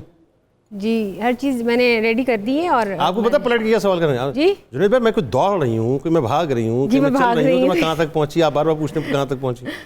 وہ تھوڑا سا ٹائم کا ہوتا ہے نا، تو میرا ہوتا ہے کہ ذرا فٹافٹ چیز ریڈی ہو جائے اس لیے. اچھا ٹھیک ہے. ہاں جی جو رائس پوڈنگ تھی وہ بھی میں نے اس کو ڈسپلے میں لگا دی ہے دونوں طریقوں سے. اور ساتھ میں سیلڈ بھی، ساتھ میں جو تھا مٹن قورمہ وہ بھی، اور ساتھ میں پیچ سلاش. واہ واہ واہ واہ واہ. دیکھیں 22 کروڑ لوگ اس وقت جو ہے نا وہ زیارت کر رہے ہیں آپ کی بنائی ہوئی ڈشز کی. 22 کروڑ افراد, آپ سوچیں ذرا اتنی بڑی تعداد. نئی مردم شماری کے مطابق 23 کروڑ سے زیادہ ہے. ہاں تو نہیں مردم سر, ابھی تو اور بھی ایڈ ہونے ہیں. کراچی کے اندر زیادتیاں بھی بہت ہو رہی ہیں. اس وہی بات جی. ہاں جی, اور بتائیے, سب ہو گیا, کمپلیٹ ہو گیا؟ جی بس کمپلیٹ ہو گیا, اور میں ڈرنک بھی آپ دیکھ سکتے ہیں جو وہ بھی ریڈی ہے. اور جی بالکل دیکھ سکتے ہیں, دیکھ ہی سکتے ہیں. بس یہی ہے کہ جو بنایا, اور میرا خیال ہے کہ میرے ویورز کو بہت کافی اچھا پسند بنایا آیا ہوگا. پورے مہینے آپ نے زبردست کھانے بنائے, بہترین, اس میں کوئی دوسری رائے نہیں ہے. اور آپ کے جانے کے بعد آپ کی بہت تعریف ہوتی ہے آپ کے کھانوں کی, اور تمام لوگ جو ہیں بڑا آپ کو یقین مانی اپریشیٹ کرتے ہیں. اس میں صاحبزادہ صاحب بھی, مفتی صاحب بھی, علامہ صاحب بھی, اور دیگر نظامی صاحب ایون. وہ تو نظامی صاحب تو بس آپ سمجھ لیں کہ شہدائی آپ کے کھانوں کے, زبردست, بہترین. آپ سلامت رہیں. اب تو ظاہر 1-2 دن رہ گئے. اچھا اب ذرا, چونکہ مفتی صاحب آج 5ویں تاخرات آ گئی اور ممکنہ شب قدر ہے, 29ویں شب ہے, آخری اٹیمپٹ ہے. ویسے تو ظاہر زندگی موت کا کس کو کیا پتہ. آج کی رات کے بارے میں بتائیے نا صاحب, ہیں کسی کو نہیں پتہ. اس وقت یہ سانسوں کے درمیان کی جو کوارڈز ہے, یہ جو ٹک ٹک ٹک کر رہی ہے, یہ اچانک رک جائے, ختم, قصہ تمام ہو گیا. جو پیٹ پہ تھا وہ پیٹ میں چلا گیا. تو پیٹ میں جانے سے پہلے کیا کریں ذرا بتائیں. جنید بھائی, چونکہ حدیث شریف میں شب قدر کی تعین کسی خاص رات سے نہیں ہے, بلکہ یہی ہے کہ آخری عشرے کی طاق راتوں میں تلاش کرو, تو عین ممکن ہے کہ آج آنے والی شب ہی شب قدر ہو. اللہ کرے. حدیث شریف کے مطابق شب قدر جب آتی ہے تو آسمان سے ملائکہ حضرت جبریل علیہ السلام کی قیادت میں زمین پر آتے ہیں, ہائے کیا منظر, خیر اور سلامتی لے کر, اور اللہ تعالیٰ خود آسمان دنیا پر اپنی شیان شان نزول جلال فرماتا ہے. آہا. اور صبح صادق تک اللہ رب العزت کی طرف سے یہ بندوں کو صدا دی جاتی ہے, اور اسی کے شان کے مطابق ہے کوئی جو مجھ سے بخشش مانگے, واہ واہ, توبہ کر لے, واہ, میں کر دوں گا اس کی بخشش. واہ واہ واہ, کوئی رزق کا طالب ہو, میں رزق دے دوں. واہ واہ, کوئی اولاد چاہتا ہے, کوئی دنیا و آخرت کی خیر چاہتا ہے, کوئی کامیابی چاہتا ہے, آؤ مانگ لو مجھ سے میرے بندے. واہ واہ واہ واہ. اللہ رب العزت کی جانب سے صبح تک یہ صدائیں آتی ہیں, یہ بندوں کو اختیار دیا جاتا ہے کہ مانگو اور میں عطا کروں. وہ خود آ کر کہہ رہے ہیں میں مانگو میں عطا کروں گا.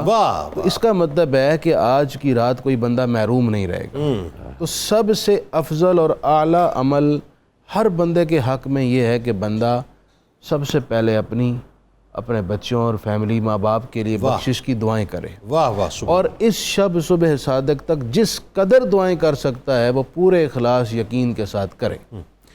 دوسری بات یہ ہے کہ آج کی شب خاص طور پر ابھی عشاء کی نماز, مغرب کی نماز, پھر عشاء کی نماز, پھر تراویح, پھر اس کے بعد رات کے وقت کچھ نوافل ادا کرے. وہ ایک نماز جو بزرگوں سے منقول ہے, وہ کچھ صحابہ کرام سے بھی بعض روایتیں مروی ہیں کہ ہر رکعت میں سورہ فاتحہ کے بعد 1 مرتبہ سورہ قدر اور 3 مرتبہ سورہ اخلاص, اس طرح وہ 12 رکعات ادا کرے 2-2 کر کے. ٹھیک ہے. تو اسے اس رات کے خاص انعامات اور تحائف دیے جائیں گے.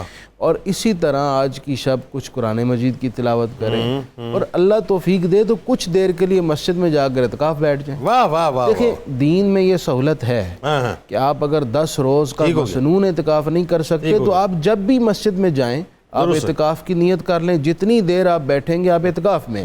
آج کی رات آپ خاص طور پر آدھا گھنٹہ, 1 گھنٹہ, 2 گھنٹے, جتنا آپ وقت نکال سکتے ہیں مسجد میں جائیں اعتکاف کی نیت سے. وہ 2 گھنٹے آپ ہوں اور آپ کے دل میں آپ کے رب کی یاد ہو, یوں آپ بسر کیجئے. آپ اپنے آپ کو اتنا ہلکا فیل کریں گے کہ اس کا جواب ہی نہیں ہے. بالکل ٹھیک ہے. اور صلاۃ التسبیح کا بھی اہتمام. اس طرح صلاۃ التسبیح. علامہ صاحب اب ذرا یہ بتائیے کہ آپ کے خیال میں آج کی رات ہم بندوں کو جہاں جہاں آپ کو سنا جا رہا ہے کیا کرنا چاہیے, اللہ کو راضی کیسے کرنا چاہیے؟ جنید بھائی, ایک تو بس یہ احساس کہ رمضان جا رہا ہے اور میں اللہ کے اس مہمان کی کوئی قدر نہیں کر سکا, اور جو گھڑیاں رہ گئی ہیں اس کو مہلت جانے کہ اس حدیث پاک کو پیش نظر رکھے کہ جس نے رمضان پایا اور مغفرت نہ کروا سکا تو وہ محروم ہے, اور پھر جس نے شب قدر پائی وہ مغفرت نہ حاصل کر سکا وہ محروم ہے. تو میں کہیں محرومین میں شامل نہ ہو جاؤں. مجھے مطلب ارتکاز اس پر رکھنا ہے کہ مجھے اپنے رب سے اپنی توبہ حاصل کر لینی ہے, مغفرت حاصل کر لینی ہے.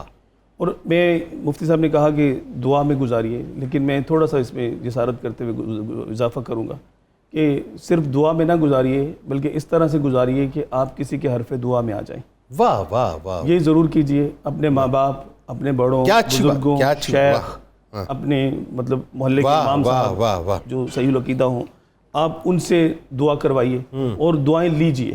ایسے کام کیجئے کہ آپ دعائیں لیں. دعائیں لینے والے بن جائیں گے تو کسی کے حق میں جو دعا مانگی جاتی ہے نا وہ اللہ تعالیٰ ضرور قبول فرماتا ہے. وہ دعا جو ہے مطلب وہ اس میں آپ آ جائیے. اور اس کے ساتھ ساتھ میں نے گزشتہ پروگرام میں بھی یہ بات عرض کی تھی کہ اجتماعی جو بھی عبادات ہم کرتے ہیں وہ ضرور کیجئے، بڑا اجر ہوگا، لیکن اپنے گھر میں بھی عبادتوں کا ماحول بنا لیجیے. اپنے بچوں کو آئیے بیٹھ جائیں. وما اصابکم من مصیبت فبما کسبت ایدیکم. قرآن نے ہمیں یہ پیغام دیا ہے کوئی بھی مصیبت نہیں پہنچتی مگر وہ تمہارے اپنے ہاتھوں کا کیا کرا ہوتا ہے. اپنے رب کی بارگاہ میں جھک جائیے. اور بیماریاں ہیں، گھر میں تنگ دستی ہے، کوئی پریشانی آئی ہے، کوئی مقدمے بازی آ گئی ہے، کسی قسم کا گھر نہیں ہے، اولاد نہیں ہے، اولاد ہے تو اس کی طرف سے سکھ نہیں ہے، اگر ہے تو مطلب کہہ لیجئے کہ وہ مطلب ان کا گھر نہیں بس رہا، 10,000 مسائل ہیں، بچیاں ہیں، ان کے رشتے نہیں مل رہے ہیں، مطلب طرح طرح کے مسائل ہیں. تو آپ بجائے اس کے کہ صرف منہ بسور کے پریشان ہو کے بیٹھے رہیں. آج تو لینے کی رات ہے. وہ ایک بزرگ بڑی سادہ سی بات کرتے ہیں پنجابی میں کہ بالو کڑیوں چیز منڈی دی لے جاؤ. اردو میں مجھے سمجھا. جی مطلب یہ کہ بال بچوں مطلب محلے والے چھوٹے موٹے سب آ جاؤ، یہ چیز بٹ رہی ہے آگے لے. واہ واہ واہ واہ واہ. چیز آج بٹ رہی ہے. آپ بھی کوئی کہے کہ مجھے نہیں ملی تھی تو یہاں تو یہ ہے کہ میرے بھائی کی بھی دے دو تو اس کو بھی مل جاتی ہے. اچھا لینے والا ہے نا مطلب میرے بڑے بھائی کی بھی دے دو تو وہ جھولی پھیلا کے آتے ہیں تو اس کے لیے بھی مل جائے گی. تو اپنے لیے بھی مانگیے، سب کے لیے مانگیے. مانگنے کی رات ہے، پھر نہ کہیے گا کہ نہیں ملا. تو یقیناً جب مانگیں گے تو آپ پا لیں گے. صحیح. قدرت جو ہے صحیح بخشش کی ٹافیز بانٹ رہی ہے. قدرت بخشش کی ٹافیز بانٹ رہی ہے. وہ سوال تو بخشش کی پیدا، ٹافیز بانٹ رہی ہے قدرت. چاکلیٹس بانٹ رہی ہے مغفرت کی. ذرا کیسے وصول کریں بتائیں نا. سوال تو یہ پیدا ہو جائے گا کہ وہ کب نہیں بانٹتا. واہ واہ واہ. جی میرے نزدیک تو خیر یہ مانگنے کی رات سے زیادہ ملن کی رات ہے. واہ واہ واہ. مانگتا تو میں جب بھی ہوں وہ مجھے عطا کرتا ہے. واہ جی کون سا ایسا ہے مجھے بن مانگے عطا کیے چلے. واہ جی واہ. واہ جی واہ. آج کی رات بھی میں اس سے مانگوں، آج میں اس سے مل کیوں نہ لوں. واہ واہ واہ واہ. مانگنا تو ملنے سے بڑا ہے، مطلب ملنا تو مانگنے سے بڑا ہے. واہ. وہ مجھے مل جائے تو مجھے محتاجی کیا ہے. میں نکل آؤں اس سے کہ میں نے بیٹیوں کو، بیٹی اس کی مخلوق ہے، اس کا وہ سارا بندوبست وہی کرتا ہے. واہ واہ. جی میں خود اس کی مخلوق ہوں. یہ میں نے ایک دفعہ کہیں لکھا تھا صحیح، وہ تلاش سے نہیں ملتا. واہ. لیکن ملتا متلاشی کو ہے. تلاش سے نہیں ملتا لیکن ملتا متلاشی کو ہے. آپ آج کی رات متلاشی بن جائیں. واہ واہ واہ. آپ اس کو تلاش کرنے کے لیے جو سب علم کریں، چاہے وہ صلاۃ التسبیح پڑھیں یا ہاشمی صاحب فرما رہے تھے بزرگوں کو، یعنی جس بھی عمل میں راستہ کوئی بھی ہو، ہاں آپ نے اس کے قریب ہونے کی جستجو میں یہ رات گزارنی ہے. دروازہ کھلا ہوا ہے. جی دروازہ ہمیشہ ہی کھلا رہتا ہے. یہ نیچے والے بند کروا دیتے ہیں کہ تیرے لیے دروازہ بند ہے. کیا اچھا ہے. واہ واہ بھائی واہ. رب العالمین کا دروازہ صحیح سلامت رہے. واہ جی واہ. دروازہ تو کھلا ہوا ہے. ہاں وہ آپ سے ناراض تھوڑی ہے. آپ ناراض ہیں، آپ اپنی ناراضی کو پیچھے رکھیں، داخل ہو جائیں نا اس میں. ہاں اور بلا جھجک جو ہے اس سے مل لیں. بلا جھجک داخل ہو جائیں. ہاں واہ. بلا جھجک داخل ہو جائیں. ابھی سائیں کہہ رہے ہیں، مفتی صاحب بھی کہہ رہے ہیں، علامہ صاحب کہہ رہے ہیں بلا جھجک داخل ہو جائیں. دیکھیں میں آپ کو بتاؤں، وہ بصرہ کی ایک عورت تھی شاوانہ. اچھا بہت گناہگار قسم کی عورت تھی، بڑی بدکار قسم کی عورت تھی. گاتی بھی بڑا کمال تھی، آواز بھی بڑی کمال تھی اس کی، بڑا کمال گاتی تھی. لوگ دیوانے تھے اس کی گائیکی کے. اوہ یعنی دیوانے تھے. عالم یہ ہوتا تھا جہاں جس محفل میں چلی جائے اور بس وہ سر چھڑتی تھی تو لوگ مطلب چیختے تھے اس کی آواز کے اوپر. یہ عالم تھا. حسن بھی بہت تھا.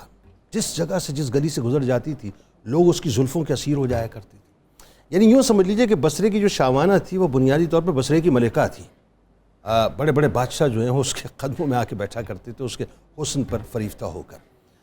ایک دن ہوا صاحب، دیکھیں وہ جو متلاشی ہونے والی بات ہے نا، وہ اندر سے ہوتی ہے. بات کہیں اندر موجود ہوتی ہے، وہ ایکچولی ہم نکالتے نہیں ہیں اس کو باہر. وہ اپنے بندوں کو یوں کان پکڑ کے جب وہ بلانا چاہتے ہیں نا تو یوں کان پکڑتا ہے اور پھر اس کا چلا دیتا ہے اپنے راستے کو اور بلا لیتا ہے. وہ ہے مفتی صاحب؟ جی ہاں. یوں کان پکڑتا ہے اور یوں بلا لیتا ہے. تو وہ یہ کہ ایک دفعہ وہ کسی جگہ سے گزر رہی تھی تو ایک مولانا جو ہے واز فرما رہے تھے، اپنی کنیزوں کے ساتھ جاری تھی. تو اس کو کچھ محسوس ہوا کہ کچھ ہو رہا ہے، کچھ رونے دھونے کی آوازیں آ رہی ہیں. تو اس نے اپنی کسی کنیز کو کہا کہ بھائی تم ذرا اندر جا کے دیکھو تو صحیح کہ ہوا کیا ہے. وہ گئی، وہیں جا کے بیٹھ گئی. اتنا سحر تھا، اتنی مطلب گفتگو کے اندر چاشنی تھی اور اتنا خوف خدا تھا، وہ وہیں بیٹھ گئی. تو انتظار کرتی رہی، وہ لوٹی نہیں، تو اس نے دوسری کنیز کو بھیجا، وہ بھی جا کے جو ہے وہ اسی خطاب میں محو ہو گئی، وہ وہاں پہ جا کے بیٹھ گئی. پھر تیسری کو بھیجا تو وہ بھی جا کے بیٹھ گئی. وہ پریشان کہ میں جس کو بھیجتی ہوں اندر بیٹھ جاتی ہے. پھر یہ خود چل کے گئی. تو جیسے ہی وہ آواز، وہ بات ہو رہی تھی خوف خدا کے اوپر، خشیت الہی کے اوپر، اللہ کے پیار کے اوپر، اللہ کی رحمت پر، اور توبہ کے اوپر بات ہو رہی تھی کہ اللہ تعالیٰ توبہ قبول کر لیتا ہے بندہ چاہے کتنا ہی گناہ گار ہو.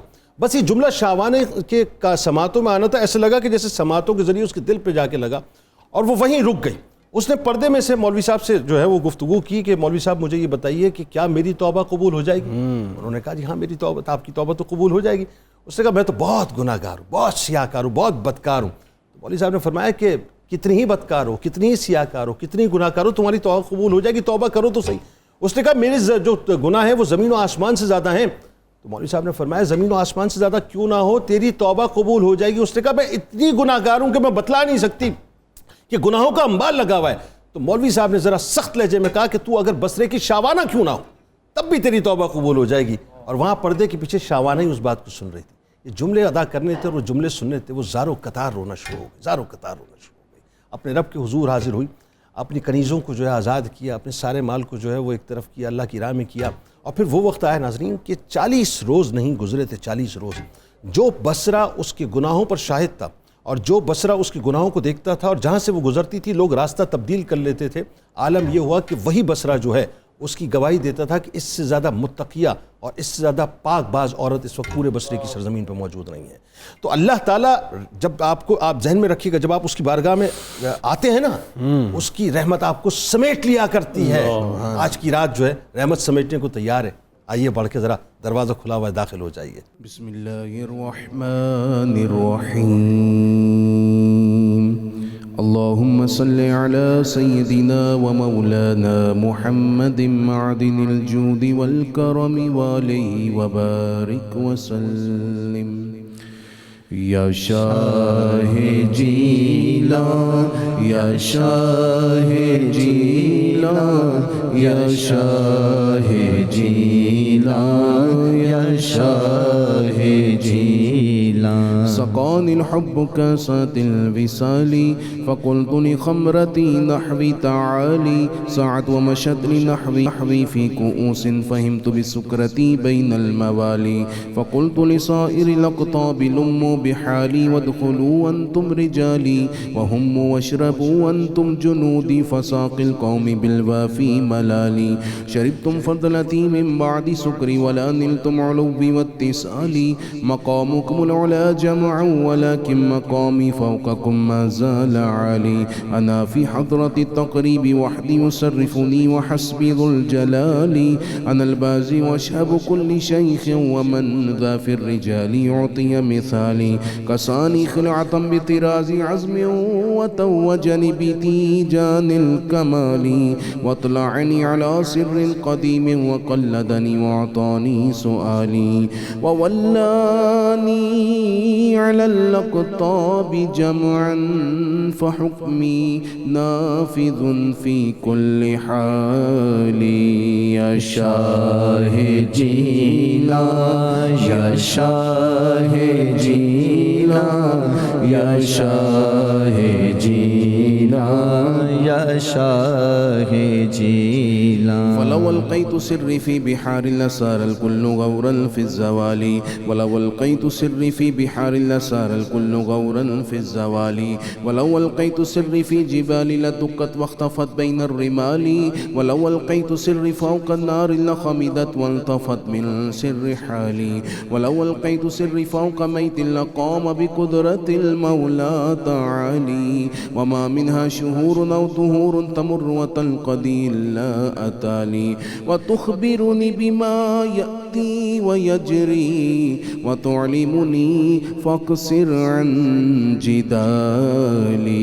يا شاه جيلان، يا شاه جيلان، يا شاه جيلان، يا یا شاہ جیلان مريدي هموتي واشتح وغني وافعل ما تشاء فالاسم علي مريدي لا تخف الله ربي أعطاني رفعة نلت المنال طوبى لي في السماء والأرض دقت وشوس السعادة قد بدا لي بلاد الله ملكي تحت حكم وقتي قبل قلبي قد صفى لي نظرت إلى بلاد الله جمعا كخردلة على حكم اتصالي وكل ولي له قدم وإني على قدم النبي بدر الكمال مريدي لا تخواش فإني عزوم قاتل عند القتال أنا الجيلي محي الدين اسمي وأعلامي على رأس الجبال أنا الحسن والمخضع مقامي وأقدامي على عنق الرجال وعبد القادر المشهور اسمي وجدي صاحب العين الكمال تقبل لي ولا تردد سؤالي أغثني سيدي انظر بحالي يا شاه جيلان يا شاه جيلان يا شاه جيلان یا شاہ جیلان يا الله يا رحمن يا رحيم يا رزاق يا سلام يا حي يا قيوم يا مسبب الأسباب يا ذو الجلال والإكرام الحمد لله رب العالمين والصلاة والسلام على سيد الأنبياء والمرسلين رحمن الرحیم اے رب ذو الجلال اے بخشنے والے اے کرم اور رحم فرمانے والے پروردگار آخری عشرہ جہنم سے آزادی کا عشرہ افطار اور قبولیت کی گھڑیاں اور ممکنہ شب قدر میرے اللہ کتنی نسبتیں اور تیرے جیسا کریم جس کے حضور ہم ہاتھ اٹھا کے بیٹھے ہیں یا اللہ ہماری ہمارے ماں باپ کی جتنے ناظرین ہمارے ساتھ دعا میں شریک ہیں سب کی اور سب کے ماں باپ کی بخشش کر دے یا اللہ آج تک پوری زندگی میں چھوٹے بڑے جان بوجھ کر یا انجانے میں جیسے گناہ ہو گئے اے اللہ تجھے یا اللہ ہمیں تیری عزت و جلال کی قسم ہے تیری رحمت سے بڑا ہمارا کوئی گناہ نہیں ہو سکتا تیرا وعدہ ہے اور تیرا اعلان ہے مانگو میں دوں گا پروردگار جتنے بھی گناہ ہیں جہنم کی آزادی کے عشرے میں عرض کر رہے ہیں سید الانبیاء کی امتی ہونے کی نسبت کا واسطہ ہم سب سے درگزر کر کے ہمیں جہنم سے حتمی آزادی عطا فرما دے اے اللہ کریم پوری قوم میں جو بیمار ہیں سب کو شفا دے دے جو معذور ہیں انہیں بھی شفا دے دے جو معذوروں کے والدین ہیں ان کی صبر اور حوصلے میں اضافہ فرما دے خصوصاً میرے اللہ بچوں بچیوں کی طرف سے ماں باپ کو سکھ اور چین عطا کر دے رشتوں کے متلاشیوں کو مناسب اور موزوں رشتے سادہ انداز میں شادیوں کے وسائل اور بچوں بچیوں کے گھروں میں آباد کر دے جن کے رشتے ٹوٹنے کے قریب ہیں معاملات کورٹ کچہری اور بڑوں تک پہنچ گئے یا اللہ ان کے دل بھی ملا دے یا اللہ یتیموں کی مدد فرما بے سہاروں کو سہارا دے دے اے اللہ ناداروں خستہ حالوں کرائے کے گھروں میں رہنے والے بیچاروں سب کی مدد فرما دے اے اللہ پاک ہم سب کو عافیت نصیب فرما جتنی زندگی باقی ہے آنے والے وقت کی مصیبت سے بچانا ناگہانی موت سے بچانا یا اللہ بدحالی اور ذلت سے بچانا میرے اللہ ایمان پر ثابت قدم رکھنا حضور کی غلامی کی نسبت قائم رکھنا یا اللہ ہماری نسلوں میں ہمارے خون کے ایک ایک قطرے میں حضور کی محبت کی خوشبو پیدا فرما یا اللہ تیرے حبیب کی نام کی نسبت سے یہ ملک ہمیں نصیب ہوا اغیار تیرے دین کے دشمن اس ملک کو سازشوں کے ذریعے سے مسلسل عدم استحکام کا شکار کر رہے ہیں یا اللہ سب سازشیوں کو خائب و خاسر کر دے یا اللہ اس ملک کو مستحکم رکھنا پروردگار عالم جو تیرے حبیب کی امت کے دلوں سے عشق رسول چھیننے کے لیے اخلاقی قدروں کو چھیننے کے لیے حیا کو چھیننے کے لیے کاروائیاں کرتے ہیں، یا اللہ انہیں بھی ناکام کرنا، حبیب کی امت کی عزت اور حیا کی حفاظت فرمانا، پاکستان کو عالم اسلام میں نمایاں مقام عطا فرما کر اس کی معیشت اور ہر ادارے میں برکت عطا فرما۔ وصلی اللہ تعالی علی حبیبہ سیدنا و مولانا محمد وعلی آلہ واصحابہ اجمعین برحمتک یا ارحم الراحمین۔ آمین۔ بس کچھ لمحوں میں آپ افطار کریں گے انشاءاللہ، اپنے رب سے دعا کریں گے، اور اس پوری دنیا میں جہاں جہاں مچھلیاں ہیں، جن جن سمندروں میں، پانیوں میں، دریاؤں میں، چشموں میں، سب آپ کی دعاؤں پر آمین کہیں گی۔ اور کچھ لمحوں کے بعد جب آپ انشاءاللہ جیسے ہی سر اٹھائیں گے تو آپ کا وجود جو ہے وہ 29ویں شب میں داخل ہو چکا ہوگا، ممکنہ شب قدر میں یعنی 5ویں تاخرات میں داخل ہو چکا ہوگا۔ صرف جسم کو داخل مت کیجیے گا، اپنی روح کو بھی داخل کیجیے گا، اپنے وجود کو اپنی روح کے ساتھ داخل کیجیے گا، اور اس جسم کو صرف اللہ کی بارگاہ میں آج نہیں جھکانا ہے، روح کے ساتھ جھکانا ہے، اندر کا جو نا آدمی اندر کا، اس کو جھکانا ہے، اس کو توڑنا ہے۔ جب توڑ دیں گے تو پھر بہت کچھ بنا لیں گے انشاءاللہ۔ رات زندگی رہی تو ملاقات ہوگی رات 2 بجے سحری کی خصوصی براہ راست نشریات میں۔ اس دعا، اس امید، اس یقین کے ساتھ اجازت دیں۔ اللہ تعالیٰ آپ کا، ہمارا، ہم سب کا حامی و ناصر۔ اللہ حافظ۔